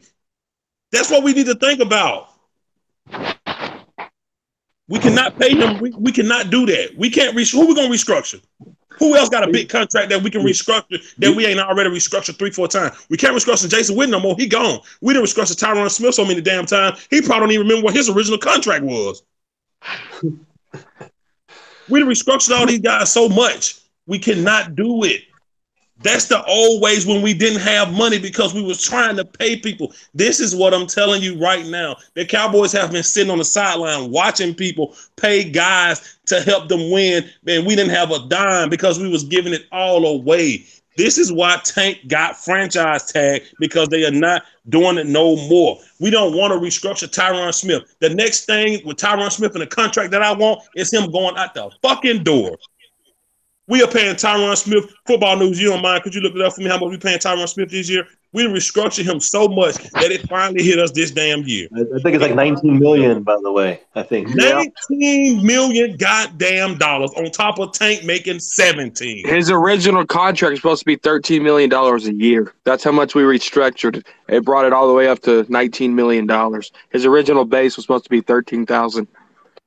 So that's him and Tank alone is $36 million. 36 man, $36 million. We're not gonna add in Sean Lee, Tyrone Crawford, Travis Frederick, Zach Martin. Add all them in. Come on, man. Come on, man. What we talking about? What we talking about, man? Don't let your favoritism for Dak hurt the team in signing other players, man. This is a It ain't team about game. This is a it ain't team about game, and you favoritism, worried man. about It's about signing one paying. guy. It ain't about favoritism, man. It's about paying, man, the appropriate price for the production that you get. But Dak didn't earn his contract yet. 3 and 4 is not 20 million, man. We talk about 2018. Hey, man, we talking about the stats, and if we talking about the stats and the numbers, It doesn't man, matter and about collectively, stats. what? It don't matter about stats. Hell, Yes. that's what we judge our players on, based on stats. What else Tom you Brady, supposed to judge a Tom player Brady on? threw 500 yards in the Super Bowl. Why he ain't win it? Hell, he won 5 of them. That's a no. And Those are what I stats. mean, Why he about didn't that he win won it? game? 5 of them. He won 5 Super Bowls. Why he What didn't about win that that game? one? If you're going off this year alone, we're talking about a quarterback that has 8 touchdowns to 4 interceptions. If we're talking about, and that's in 7 games. That's horrible offensive play by your quarterback. But compare that to all the other quarterbacks, man, to get paid more Man, than he is, man. Let's put all the shit on. Let's put all the shit on the table. We're just gonna look at that. Let's look at the guy, man, that's getting paid. Let's get the guy, man, that's getting paid $7 million right now. That only got 3 touchdowns on the fucking season. He got who 4 is fucking interceptions and he got a who been touchdown. paid $7 million? Only got 3 touchdowns. Dallas Three Football catches. News will tell you. Are we talking about quarterbacks? Yeah. Who you talking about? The Titans quarterback? Yep. Now who else on that team has a contract coming up? Nobody. That's why they can pay him that. And you talking about $7 million? So he got one less touchdown. Or you say he got $7 million compared to $20 million? That's a big goddamn hop. I'm with Simple on this one. You give that goddamn ass $12 million and tell him go play football. $20 million? You got an offensive lineman that can't even block for the damn man, and he's getting 19. You got a defensive end that ain't had sacks in 3 games. He getting 17. That's 36. That gonna make it 56. And you know what's crazy? Marcus Mariota only has 3 touchdowns, right? 5 interceptions. Dak Prescott has 8 touchdowns, 4 interceptions, and they got the same goddamn record as us. Holy fuck! Hey man, who got the bigger paycheck between those 2 quarterbacks compared to the numbers? But what does that mean? What does that mean? Hold on. Mariota is still playing in his rookie contract. Dak Prescott's still playing in his rookie contract. So the money you're seeing is the value of the first-round pick automatically compared to NFL guidelines and rules. Dak Prescott's salary right now is compared to the NFL base salary and rules. So I don't know if Marcus Mariota will even get a long-term deal on the Titans. He might. The Browns might do it if Baker Mayfield don't plan out. Hell, Phillip Rivers could retire, and the Chargers might go get Marcus Mariota for that type of money. Damn, I didn't know Marcus Mariota was a first rounder. Yeah. Well, that's why he's making that money. Come on, Cowboys abroad. You know this, man. Come on, man. Come on, man. Come on, bro. Come on, bro. I thought he was making that money off of something he already did. He's a first rounder. DJ, I wanted to make a comment real quick. Actually, Cowboys brought up a good name. The guy I always think about when I think about shitty contracts. That's Sam Bradford. But the key about him, he got signed 2 years, $40 million, $20 million per year. But they're going to cut him after this year, and they don't lose anything on that. They had a bridge quarterback before, getting Rosen. So my thing about that is that at the very if you bring in a new offensive coordinator, all right, you might want to give him an extra season, and if that's the way the Cowboys want to do, I would have no problem not extending him on next year's cut. But if the Cowboys are looking for 2020 for quarterbacks, give him one more year on a fucking contract, and then I'm saying 18, depending how we do it, 18, 20 million, whatever it is at the time that that is the franchise tag, I guess you'd say. But that's the most I would do to give him that one more chance if we're bringing in new coaches that are the last ditch effort. I know it's going to be a lot more rungs before we get to that point. So I'm hoping that that Dak can get it right, but I just don't trust our coaches to get him right. Kellen Moore / Scott Linehan / I'm sorry, Jason Garrett as well. So I don't know. We'll have to see. But I hope he gets different coaches before they let him go completely. How Derek Carr working out for the Raiders right now? He's trash right now. And he's paid $25 million a year. Derek Carr was in the MVP run in 2016. So was Dak. And Dak Prescott got it, but you couldn't change that in his rookie contract though. Dak Prescott was a 4th round. You couldn't change that. We couldn't help that Dak balled out in 2016. What they was gonna do? Scratch his rookie contract and give him $40 million? Why would no? That's not gonna do that. That's not how the rules work, man. You know this, man. You know this, Cowboys abroad. You know this. Like that's you know that's not how this work, man. Well, you got to look at the guarantees. They only guaranteed him about 3 years worth of money out of that. So in 3 years, they're like, all right, we'll give you, the minimum wage here. I mean, it wasn't a big contract. I mean, $25 million. That's the fucking standard. You know what I'm saying? Yeah, so they guaranteed him $40 million. They guaranteed him $40 million. I'd say that's a hell of a lot of money. At $25 million a year, I mean, they could wash their hands with it. It was a 5-year deal. They don't have to worry about the last 2 years if they don't restructure it, which I highly doubt they will. They got cap space to galore over there in Oakland. So, they can wash their hands of Derek Carr. No harm. Okay, so if you're willing to give Dak this type of money, is it a 1-year deal or is it an extension, a multi-year deal, and what's your guarantees? Yeah, I want to know that too. Like, what's the numbers? And it's so crazy because it's like you're bringing up points, but you're leaving out a lot of things. Like the same thing you did with Marcus Mariota, like first rounder. Derek Carr came in 2 years before Dak. He wasn't on his rookie contract no more. Derek Carr, in his rookie year, he did good. His second year, he did good.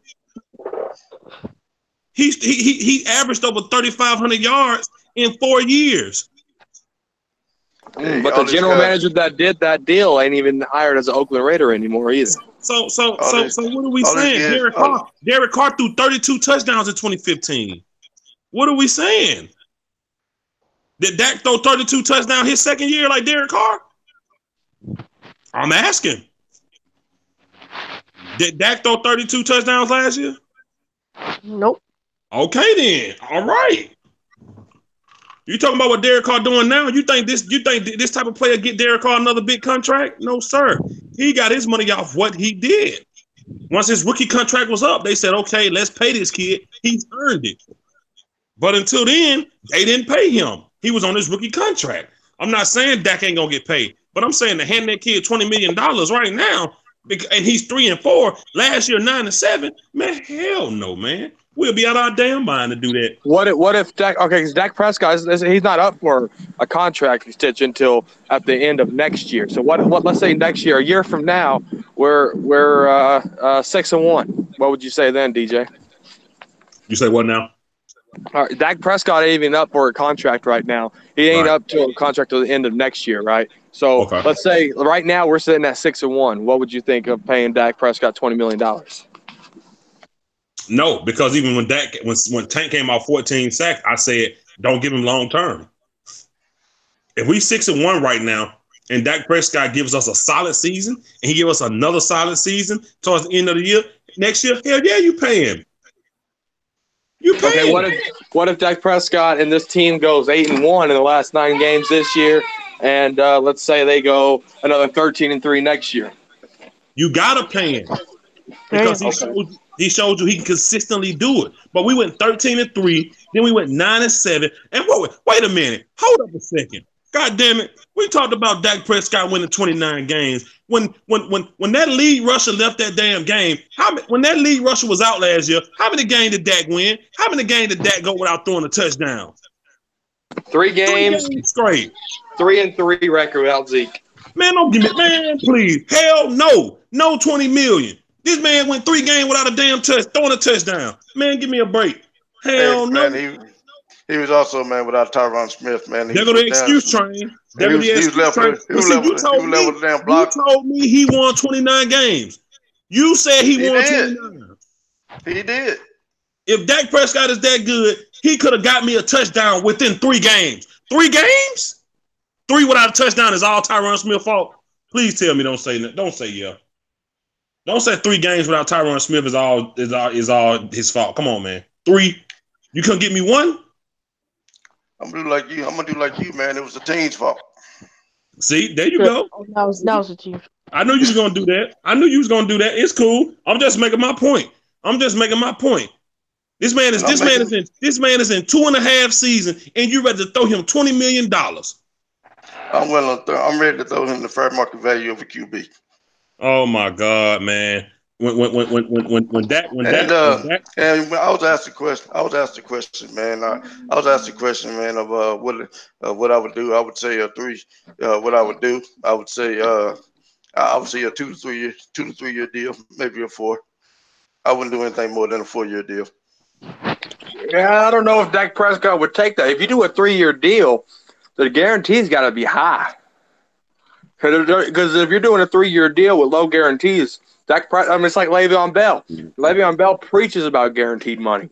So, and NFL players pick that up too. So if you do 3 years, you basically got to guarantee every year and every dollar of that contract. No, you wouldn't have to do that with Dak Prescott. His numbers just don't warrant it. Le'Veon Bell, man, his numbers, man, far exceed, man, what Dak is producing. So you wouldn't have to give Dak the same amount of guarantees as you would Le'Veon Bell. You'd probably have to guarantee Dak, man, probably about 25 to 30% of his contract. Well, see, I'm not talking about what players do what or this, that, but it's talking about long-term financial security. and the guarantee's got to be right for an NFL player to agree to their contract. If you notice, when players agree to their contract, it's outrageous. I mean, $70 million of Derek Carr's contract's guaranteed. Guaranteed. 75. I mean, he's getting $75 million, or excuse me, $70 million out of a $125 million contract. $70 million, shit, he's had the Powerball and won automatically by signing a piece of paper.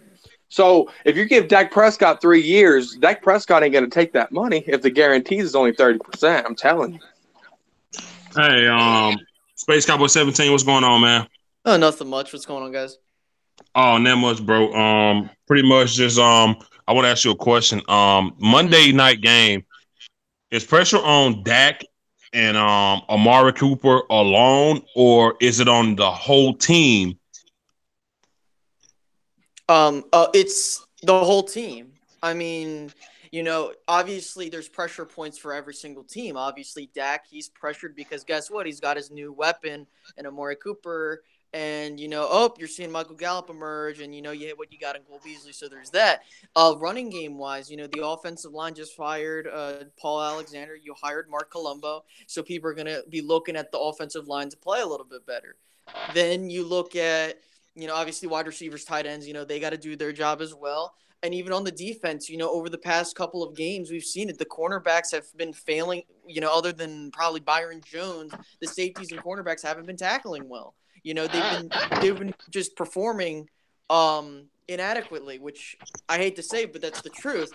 And the fact is that, and also on the defensive line, right now, DeMarcus Lawrence is in a cold spell, and he has to show up as well. So it's across the board. The team has to show up on Monday night, especially if they want to get their season back on track. Okay. Yeah, good point, man. Good point. Another question, man. I'll ask these guys about Cheeto. I asked, football news. He pretty much got the same stance on Cheeto. He said he feels Cheeto is replaceable. He thinks he's pretty much just a typical cornerback. Cheeto had a couple of games to where he couldn't kind of finish the job and get it complete. But at this point, Space Cowboy, how do you feel about Cheeto? It's kind of one of those situations where it's like solid, but you could possibly expect better. I understand that he's a young DB, and I get that. But I've seen plays where he looks great, and then I've seen plays where he's like, and then some plays where just like bad. But the fact is that having a solid cornerback rotation is hard to come by in the NFL. And whether they're like, hey, let's just deal with Cheeto for now, and then when his contract's up, we'll just, let him go off. I mean, then again, he's in his second year, so I don't know exactly what obviously we want to see progression. I mean, that's a given. But right now, I can definitely see Cheeto being disposable. Okay. Wow. Good point. Good point. My Cowboys family, let me ask you this, man. Okay, the Cowboys they play the deflection game a lot, and they always tend to pick off the wrong tree, if you know what I mean, when it comes to getting rid of people, using other people. Let's say that it's really hard to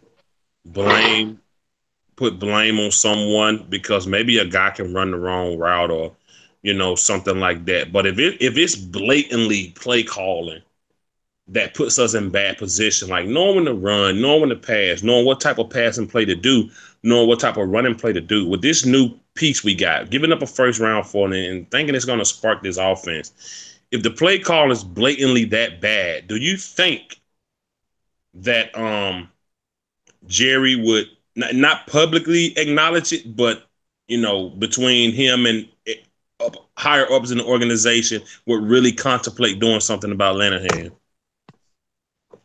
I mean, I said earlier, I think that there's, I mean, I've heard people, give their opinions, and, it's just a situation there at the Star and Jerry's World where it seems like, things are a little bit on edge when it comes to the coaching staff. Even, again, not as much with Garrett. He's kind of, protected by other layers of scapegoats, and already when you saw one got rid of, you see Cooper coming in, it changes. That tells you that Lanahan was wrong. and that's a public way of doing. That's a private way of doing it. I mean, not private. That's a non-direct way of doing it, but it's the public way of doing it. And Jerry Jones, Stephen Jones, and the whole front office is basically saying that about Linehan.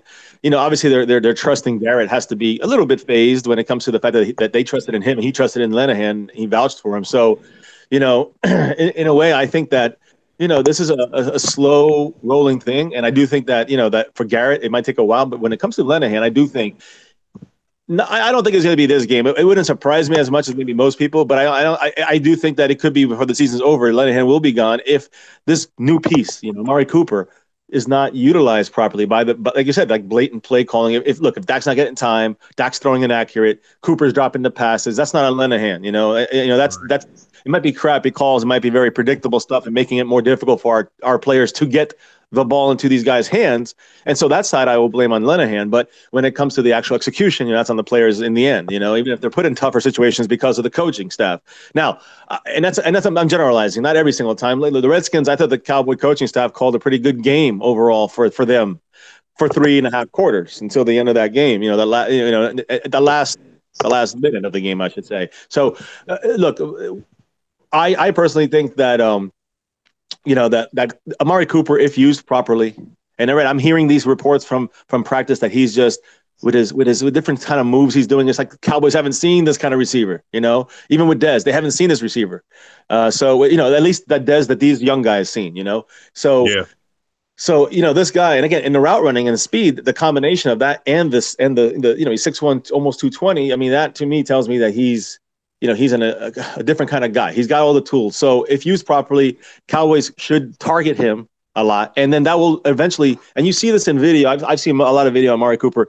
You see teams, I don't care if good teams, bad, defenses, Denver, when they were good last year, whatever, they roll their whole team out to really, the whole defense starts to roll to the side. They start to automatically, the ball snap, they roll to Cooper's side.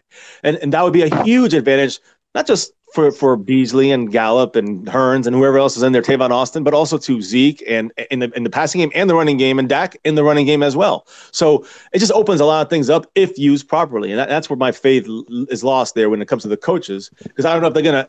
I hope they do it, but I just don't want to see the same vanilla play calling where the defensive backs are reading it and jumping on the routes. And it's what can you do with your Dak, offensive line, or Cooper? You can't do crap about that if they know what you're going to do. And that was a complaint last year by multiple receivers. And one last thing I wanted to go back on, Chidobe Awuzie, I am not losing confidence in him. I'm personally not that guy saying. I mean, I know, and I'm not saying I know you, some of you guys are just saying that you wouldn't be a big deal. I personally love Chidobe Awuzie. I do think he has still to work on stuff. And as Space Cowboy said, he's in his second year. And, so it's still time. But I would have a problem. I don't think he's expendable yet. I would not call him expendable. That's me. I don't know what anybody else said. I'm just saying that's what I'm with you, bro. Hell no. Not Cheeto, man. Nah. I love Cheeto, man. Dallas Cowboys football news.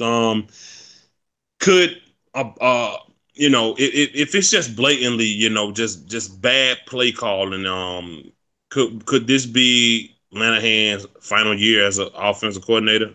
We're giving up so much for Amari Cooper, and play calling isn't just there. Now, players screw up, but like I said, blatantly, could it be bad? Well, we're talking about a coach that didn't go for it on a 4th and long. We're talking about a coach that's not consistent, a head coach. So even with play calling, I don't know. I think the only way Scott Linehan goes is if Jason Garrett goes. And I think a lot of it, this 3-4 record, a lot of it, Jason Garrett had some fault in a couple of games, but a lot of it's just offensive execution, man. Your defense is averaging 17 points, 17.6 a game. They're holding offenses to 17.6 points a game, and we can't get over that. They call 60 plays a damn game. I'm telling you, 60 plays a game times 7, shit, what is that, 100 and 360 or some shit like that? That's a lot of plays for it to be on Scott Linehan. I'm just telling you right now, player execution is huge in this. And, not winning on the road, what kind of shit is that? All of a sudden, crowd noise is a distraction to Dak Prescott. All of a sudden, crowd noise is a distraction to America's team's quarterback. Like, come on, dude. Like, it's player execution more than I really. A couple of games it is Garrett, okay. But when it comes to player execute, this offense fucking sucks. Let's just be real. Well, when I say player execution, I agree with you on execution, but when you put let me ask you a question in this DCFN. If you put your players, I'm not even talking about Garrett, I'm talking about more Lenahan in this situation, and even you can say Garrett last year with the coin toss bullshit and other stuff, but I'm talking about Lenahan making calls that are predictable. Your own team knows this, the opponents know this. They've spoken. My point is, I mean, you put your team and you're using them to their weaknesses instead of their strengths. I mean, you're kind of tying one arm behind their back. To me, that plays a huge role into the way a team plays and executes and all that stuff. When it hits their hands, they got to catch it. When Dak can't throw some shit, when his footwork is horrible, and the offensive line's got to block. That is all I agree 100%. And Zeke's got to run. But when you look at those little things where it's all predictable, and let me not rephrase. I mean, not all predictable, but a lot of it's predictable. And it's been like that. This was this year, but it's been like that multiple years. Multiple players who are there in the past have complained about this and still have an issue with it. We'll see what happens with Cooper. That's going to really be the break all. I think that's why they got him there, because it's going to really break, the situation up when it comes to is it the play calling, or is it that the coaches are holding back some players by their shit play calling, or is it we'll see. Cooper is going to be that test for Lenahan, maybe Garrett. Well, if obviously if there's 8 in the box, your quarterback should be smart enough to know to check out of the run. And Dak Prescott doesn't do that. And one thing I have about Dak Prescott, too, is when he does all these hand signals and all this, that, and the other, he's only talking to wide receivers. He's not down there talking to Joe Looney and setting protection. So, I still think it's about 80 because, hell, the offensive play call has been so damn predictable for years under Scott Linehan. And one thing Romo did was kill. He'll go to the next play, right? We gotta see that in Dak. Whether they're forcing his hand or not, doing it or not doing it, we don't know that. We're not behind those walls. But at the end of the day, this offense fucking sucks. And hopefully Amari Cooper can do something. Third down and red zone is our weakness, and that's why we're not winning football games. And if Amari Cooper can be a factor on third down where we pick up third downs and where we score touchdowns in the red zone, shit, this is a completely different team. This is an 8-1 team the next 9 games. I agree, and I think it's about taking those shots down the field with Cooper and all that stuff. And I agree with you on a lot of the stuff, but I do think that the coaches have a bigger hand than I think we're saying. We're giving credit. And again, like you said, on the road we're faltering. I know that's execution, but what is it? Why is it this year like this? Like, why is this the first year? Is it Looney? Is it Connor Williams? Or is it just like, is that why they fired Paul Alexander as the scapegoat? So. Well, I don't think Paul Alexander was a scapegoat. I think Paul Alexander was a smart move because we're talking about there's 2 Pro Bowls on this offensive line, and we're talking. And Connor Williams was a 2nd-round pick. La'el Collins was a 1st-round pick, but he failed due to the murder thing that he never wasn't even part of, right? So there's talent on this, and I don't think it was an scapegoat because you look at Dak Prescott's sacks, he's responsible for probably 50% of them. 32 sacks this year already in 7 games. That's ridiculous. Zeke going 33 yards a game. Last time he did that was against Denver. That's horrible numbers. And that was a smart move. It wasn't a scapegoat move. It was a smart move. Yeah, but you just picked this guy up in the offseason. So, I mean, it's a telling, glaring mistake by the front office and the coaching staff to hire him. And Garrett said it himself. He said the reason why we went with Paul Alexander was because of the experience, and we still wanted Mark Colombo to develop. It didn't work out. That happens in the NFL.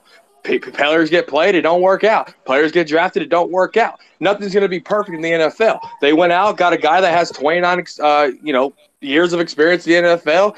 Most of it's been successful. Space Cowboy did fucking a 20,000 view video on him, which was I believed in Space. I'm not saying he's wrong. Just that was what Paul Alexander could bring to us. But with our talent and the way we're schemed and the way they were taught, it didn't work out. And I don't think it wasn't a scapegoat. Yeah, I agree. It's more mismanagement. I agree. No, and that's my thing. Like, obviously, I think I was just with that thing. I was like, okay, this is what you could probably bring, but I didn't think. See, I was looking stuff up, and this is what I found interesting, right? So over the last 2 years, the Cowboys have been 6-2 on the road, 2016, 6-2 last year, and now we're 0-3. In regards to being how at home, we were 7-1 in 2016, 3-5, 3-5 in 2017, and now we're 3-0 this year. So Wow. it's kind of like, I don't know, like, and people might be like, well, and there could be reasons for why that's going on, but it's just like, it's just weird because it's like we had, if you want to exclude the 2016 season, fine, but last year we weren't good at home. Whether granted that slump happened to have happened with us having, I think, 2 home games, but the fact is that your strength was being good on the road. We saw it last year, and I don't know what's going on this year.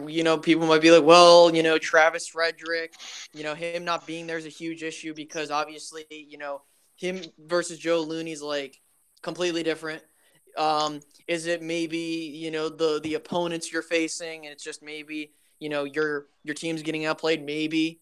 Is your quarterback not doing its job? Maybe. You know, I just want to, and for me, I want to see how the rest of the season goes because, um, I don't know. I mean, the Cowboys have just had the most. They've just been known to have bad home records, and now all of a sudden they're doing very well at home. I don't know what the cause is though. So like, it could be a multitude of things. Okay. Yeah, I mean, everybody pretty much made good points. I want to ask my Cowboy family, and Cowboys abroad, but I'm gonna start with my Cowboys family. What does Travis Frederick do that Joe Looney doesn't that makes this O line different? I mean, I think for me, it's just starting experience first and foremost, and natural talent. Those are Mm-hmm. just two things that just you can just chalk right up to that. Of course, you're gonna say you can say technique and I football IQ and all that stuff. Looney is doing fantastic stand-up job. I mean, you can't commend him more as a backup center, doing what he's doing in there. I don't know who teach them that way. If they taught him that way, if they going back to the guys that taught him that power run scheme, blocking scheme. But I don't know. We'll see what happens. I give a lot of credit to Looney, but there's something missing without Frederick there, in my opinion. So, and hopefully he's going to be okay and come back, next year, working out all in the off season, and we'll see what happens. I hope the best for him. So, Cowboys abroad.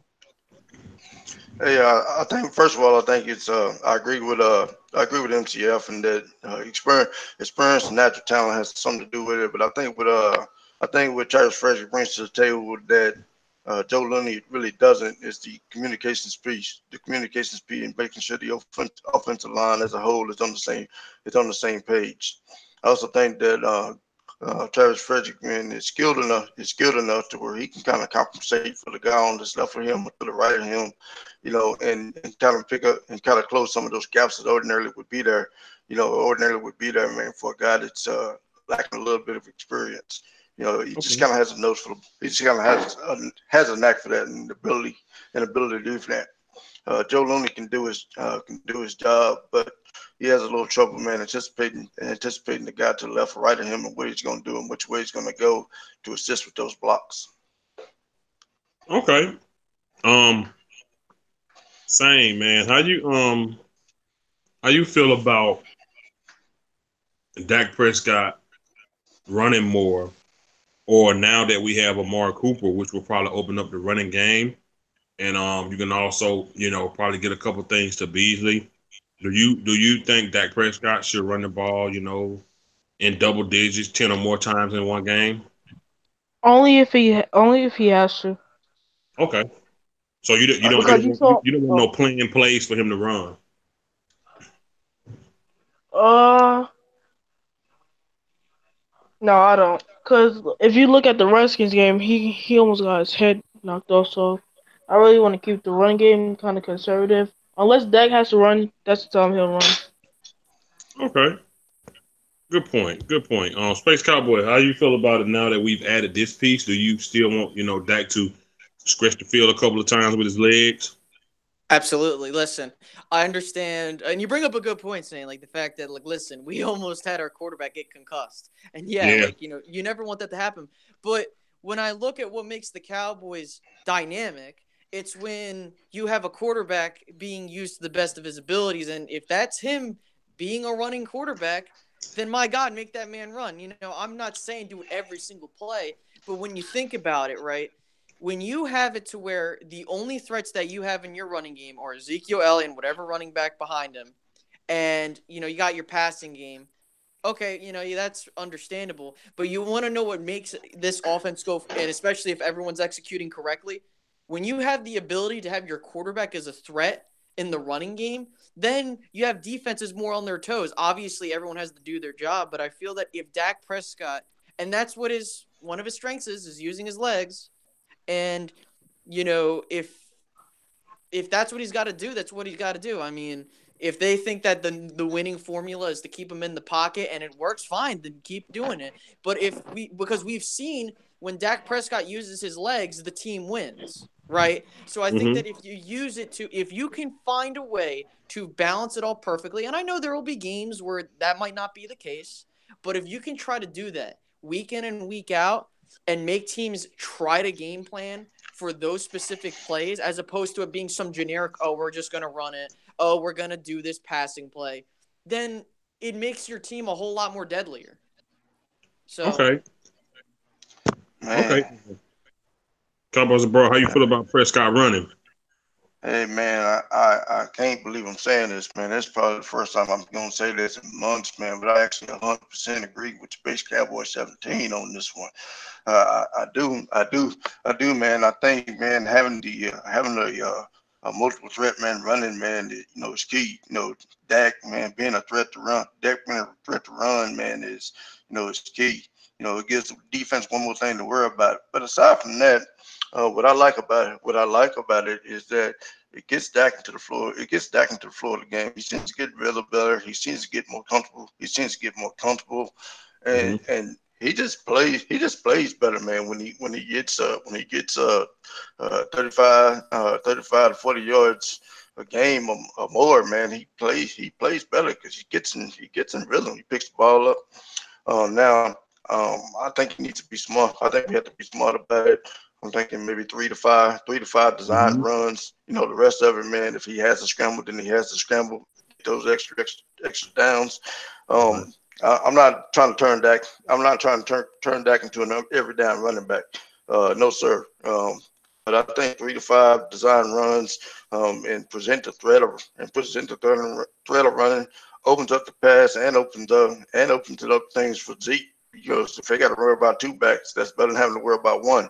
Right. So that's just one more guy that they got to that one more guy they have to account for. So initially, man, I was kind of man against Dak running because I was against Dak running, man, because quite frankly, I didn't want to get him injured, man, and had to go to Cooper Rush, man. Cooper Rush looked so bad in preseason. Hell, I was afraid to go to Cooper Rush, man, if Dak get injured. So I was initially against him running, but looking at it, uh, we play our best ball when Dak runs the ball. When Dak runs the ball, throws the ball, and we get Zeke going.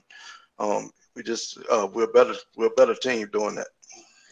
Okay. Dallas Cowboys football news. How you feel about Prescott? Doing even with the new addition that could probably open up. Play for a couple more players. Do you still want to see Dak run? I want to see Dak do whatever the fuck it takes to win football games. That's what I'm talking. Yeah, that's what I'm talking about. I hear you, bro. I I hear like you. that. I like that. I'm with that. Uh, my Cowboys family. The new additions to this, they can open up things for, maybe Zeke and maybe Tavon when he come back, Beasley or whatever tight end we got. Do you still think adding that complimentary run from Dak, is necessary? I think that's one of his strengths. You got to go with it. I always say play to the strengths. I'm not saying you have to, have him running every play or even the design runs. I think of are things like quarterbacks, a bootleg or something like that, or a quarterback draw, planned quarterback draw, or fourth and inches kind of quarterback dive. But when it comes to Dak on runs, specific runs, look, if that's not open and the field's open, run. Just first instinct, go. You know what I'm saying? If you got to wait for things to develop and everyone's backing up in coverage, then run. You know what I'm saying? And you'll get 7-8 yards on first down if you're going to go throw it. He's got to be. I think it's partially allowed, but also allowed by the coaching staff, but also held back. I think a little bit by the coaching staff. Let me rephrase that. I think he's a little held back. I still think that it just doesn't. He don't seem natural out there when he sees open field and then doesn't run. So to me, that's a bit worrisome. I would definitely love for them to utilize him more in the running game, but when like smart, intelligently, and he's a smart quarterback. He knows when to go out of bounds and when to take the hit or not. You know what I'm saying? And go to the extra yard. So I have confidence in him. And like you guys all said, when just get him going, whatever it takes. I agree. And with Cooper's going to help. For sure, it's going to help. So I don't think we have to rely as much on it. But I still want to see him use to one of his strengths, which is the running game. Let's just be real. That's it. And play action. I still stick by my thing. I don't want to see it. I've been saying all season, the guy on the other side of the ball wants to hurt anybody with the ball in their hand, especially quarterbacks. And you saying Dak wanted no wins to run out of bounds? Well, that didn't matter last week because he got lit up out of bounds. And I still think he had a concussion, and the bye week really probably helped him get over it. Like I said, when he was sniffing the shit in the third quarter, I said right then he had a concussion. He was trying to snap back too. He said he didn't, but I called it right on the round table after the game because I knew it. Nobody does that in the third quarter. They do it before the game, and you don't see it no more. I knew it though, and I still stand by it. I don't want it to happen, y'all, because when he got hit and he had to go in the tent, we was all thinking, "Here come Cooper Rush." That was everybody was thinking. They're like, "Oh my God, we gotta put Cooper Rush in. Dak is hurt. How long he gonna be out?" I don't want that feeling. I'm not a big fan of Dak Prescott, but he's the best quarterback on this damn team, and I need the best quarterback on this damn team in the game. So I still stand by him not, actually running it because man, they try to kill you, man. So I guess overall, it's just I'm just not a fan of Dak Prescott, running the ball. I just don't think, and with adding these pieces that we got now, when Tavon eventually come back, hopefully he can stay a half healthy when he comes back. I don't even know who's going to play tight end with Jeff Swain being injured. I guess maybe y'all got some info on that. I don't know. It's This just gonna hard. be Blake Garland. I don't know. Maybe so. I thought maybe Dalton Schultz. Yeah. They seem to be grooming him. They put him in the game more the last couple of games. They've been throwing him out there more. I think they probably grooming Dalton Schultz for the second half of the season.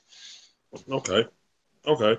Well, yeah, like I say, it's just hard for me to want to see Prescott run when I saw what happened last week. He got hit out of bounds and there wasn't no flag or no whistle or no nothing. He got rocked. He got rocked, man. And it won't be the last time. And I know this is football. You're gonna get hit.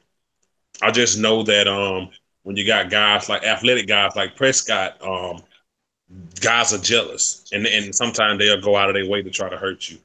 And I just don't want that for a quarterback. This team deals with so many injuries, and shit just happens so much. But that's pretty much it for the night, man. I'm gonna go around and let everybody get their closing statements and what they want to see Monday.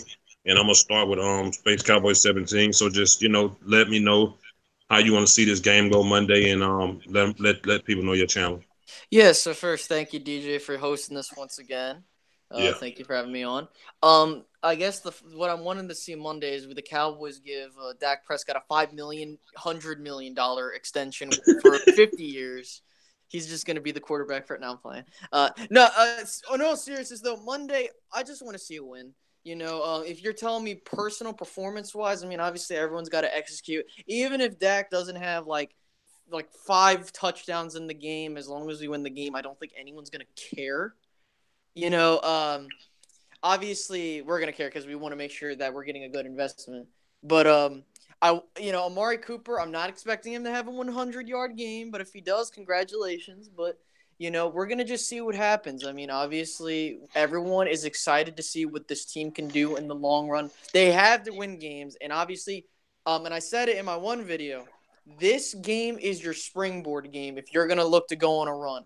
You have a team like the Titans. They aren't an easy team to beat. I'm not trying to say that they're easy to beat. Absolutely not. But if you can beat them and then you can go into the next week and have some momentum, I'm still waiting for that. I've been saying that every single week. I'm waiting for that momentum where we can start stacking wins. If they can do back-to-back, maybe 3 straight wins, then I could start being like, okay, maybe we'll be fine. But right now, you got Tennessee coming to your place on Monday Night Football. You got your new toy in Amari Cooper. You got to go out and execute, and I think they'll be just fine. If you guys want to go ahead, make sure to like and subscribe the video and channel. DJ, make sure to go subscribe up to him, obviously.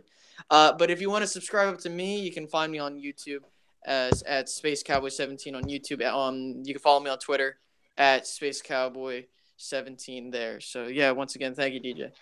Yeah, thank you, bro. Cowboys Abroad, man. Let me know, what you're looking forward to in the next game, and let everybody know your channel. Hey man, I'm looking forward, man, to the Cowboys walking away with the win. That's what I'm looking forward to, man. I can't wait to see the Cowboys get at them. This team, man, they try to out Cowboy the Cowboys. They like to play a strong run game, man, and play dink and dunk receiver just like we do. I just think we got better talent. I think we got the better skill. We got the better skill players. Also, not only believe, but I know we got the better defense. So there's no reason why. And there's no reason why we should lose this game. Plus, we got an extra day to prepare for the damn game. So I'm looking for us to walk away with the win and going to run. Shit, hell, we got Tennessee, then we got the Eagles, and then we got Atlanta, man. Hell, we got all winnable games, man, coming up, man. All winnable games. No reason why we shouldn't do it. Hey man, appreciate everybody watching, man. I can be found, man, on Cowboy. I can be found on YouTube at Cowboys Abroad. I can also be found on Twitter, Cowboys Abroad. Thank you, DJ, for having me on, man. I appreciate it, brother. No problem, man. Dallas Cowboys football news. Final thoughts. Talk about the game, what you want to see, and your channel. Shit, I took a bye week and started slacking. Hold up. What's going on, you guys? No news on Dallas Cowboys football news. And no abroads on abroads. Yeah, no broads on abroad. But anyway. Hey, my wife won't let me have them, man.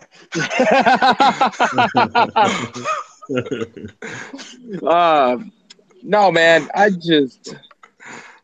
From what I've seen against the Washington Redskins, that's still a nasty freaking taste in my mouth, man. And right now, I'm not drinking no Amari Cooper Kool-Aid. I'm not drinking nothing until I see it. That just comes with life. I don't drink anything with a blindfold on. So I'm not going to drink this Kool-Aid of Amari Cooper saving this season until I freaking see it. And the taste for the Cowboys left in my mouth from the Washington Redskins, shit. Abroad lives in Japan. You know how bad wasabi tastes. I got that shit worse than my goddamn mouth right now. So yeah, man, it's terrible. It's terrible, man. It's terrible. It's wasabi times 10. That's how pissed I am at these goddamn Cowboys playing like that against the goddamn Redskins. Fuck. Still pissed. The Cowboys just got to figure some shit out, and I'm not drinking shit until I see it. Yeah, we had 2 weeks to figure it out, brother. If we ain't figured it out, man, we got real problems, brother. Dallas Cowboy Football News on YouTube, Dallas Cowboy Football News on Facebook, DCF News 1 on Twitter, and don't forget the round table is tomorrow. All right, my Cowboys family, man, pretty much final thoughts and what you're looking forward to, and giving me your channel. Yeah, man. Thank you first and foremost, man, for having me and fiance's not with me right this moment here, but she's coming in shortly. We're gonna do our stream here shortly, guys. So thank you for subbing up to my Cowboys family and all that stuff. We're gonna probably start up in about half an hour. Awesome show, bro. As always, Freaky Friday. I love it. As far as the Cowboys, man, listen, we are a better version of the Tennessee Titans. I think Cowboys Abroad said that earlier. Something similar. We said it over the last couple of days about just basically the similarities between these teams. But I personally think we have a better team than them. What do I expect? Like Space Cowboy said, and all you guys are saying, I expect us to win this game. This is a team we got to beat. That's it. It's a team that's a winnable game.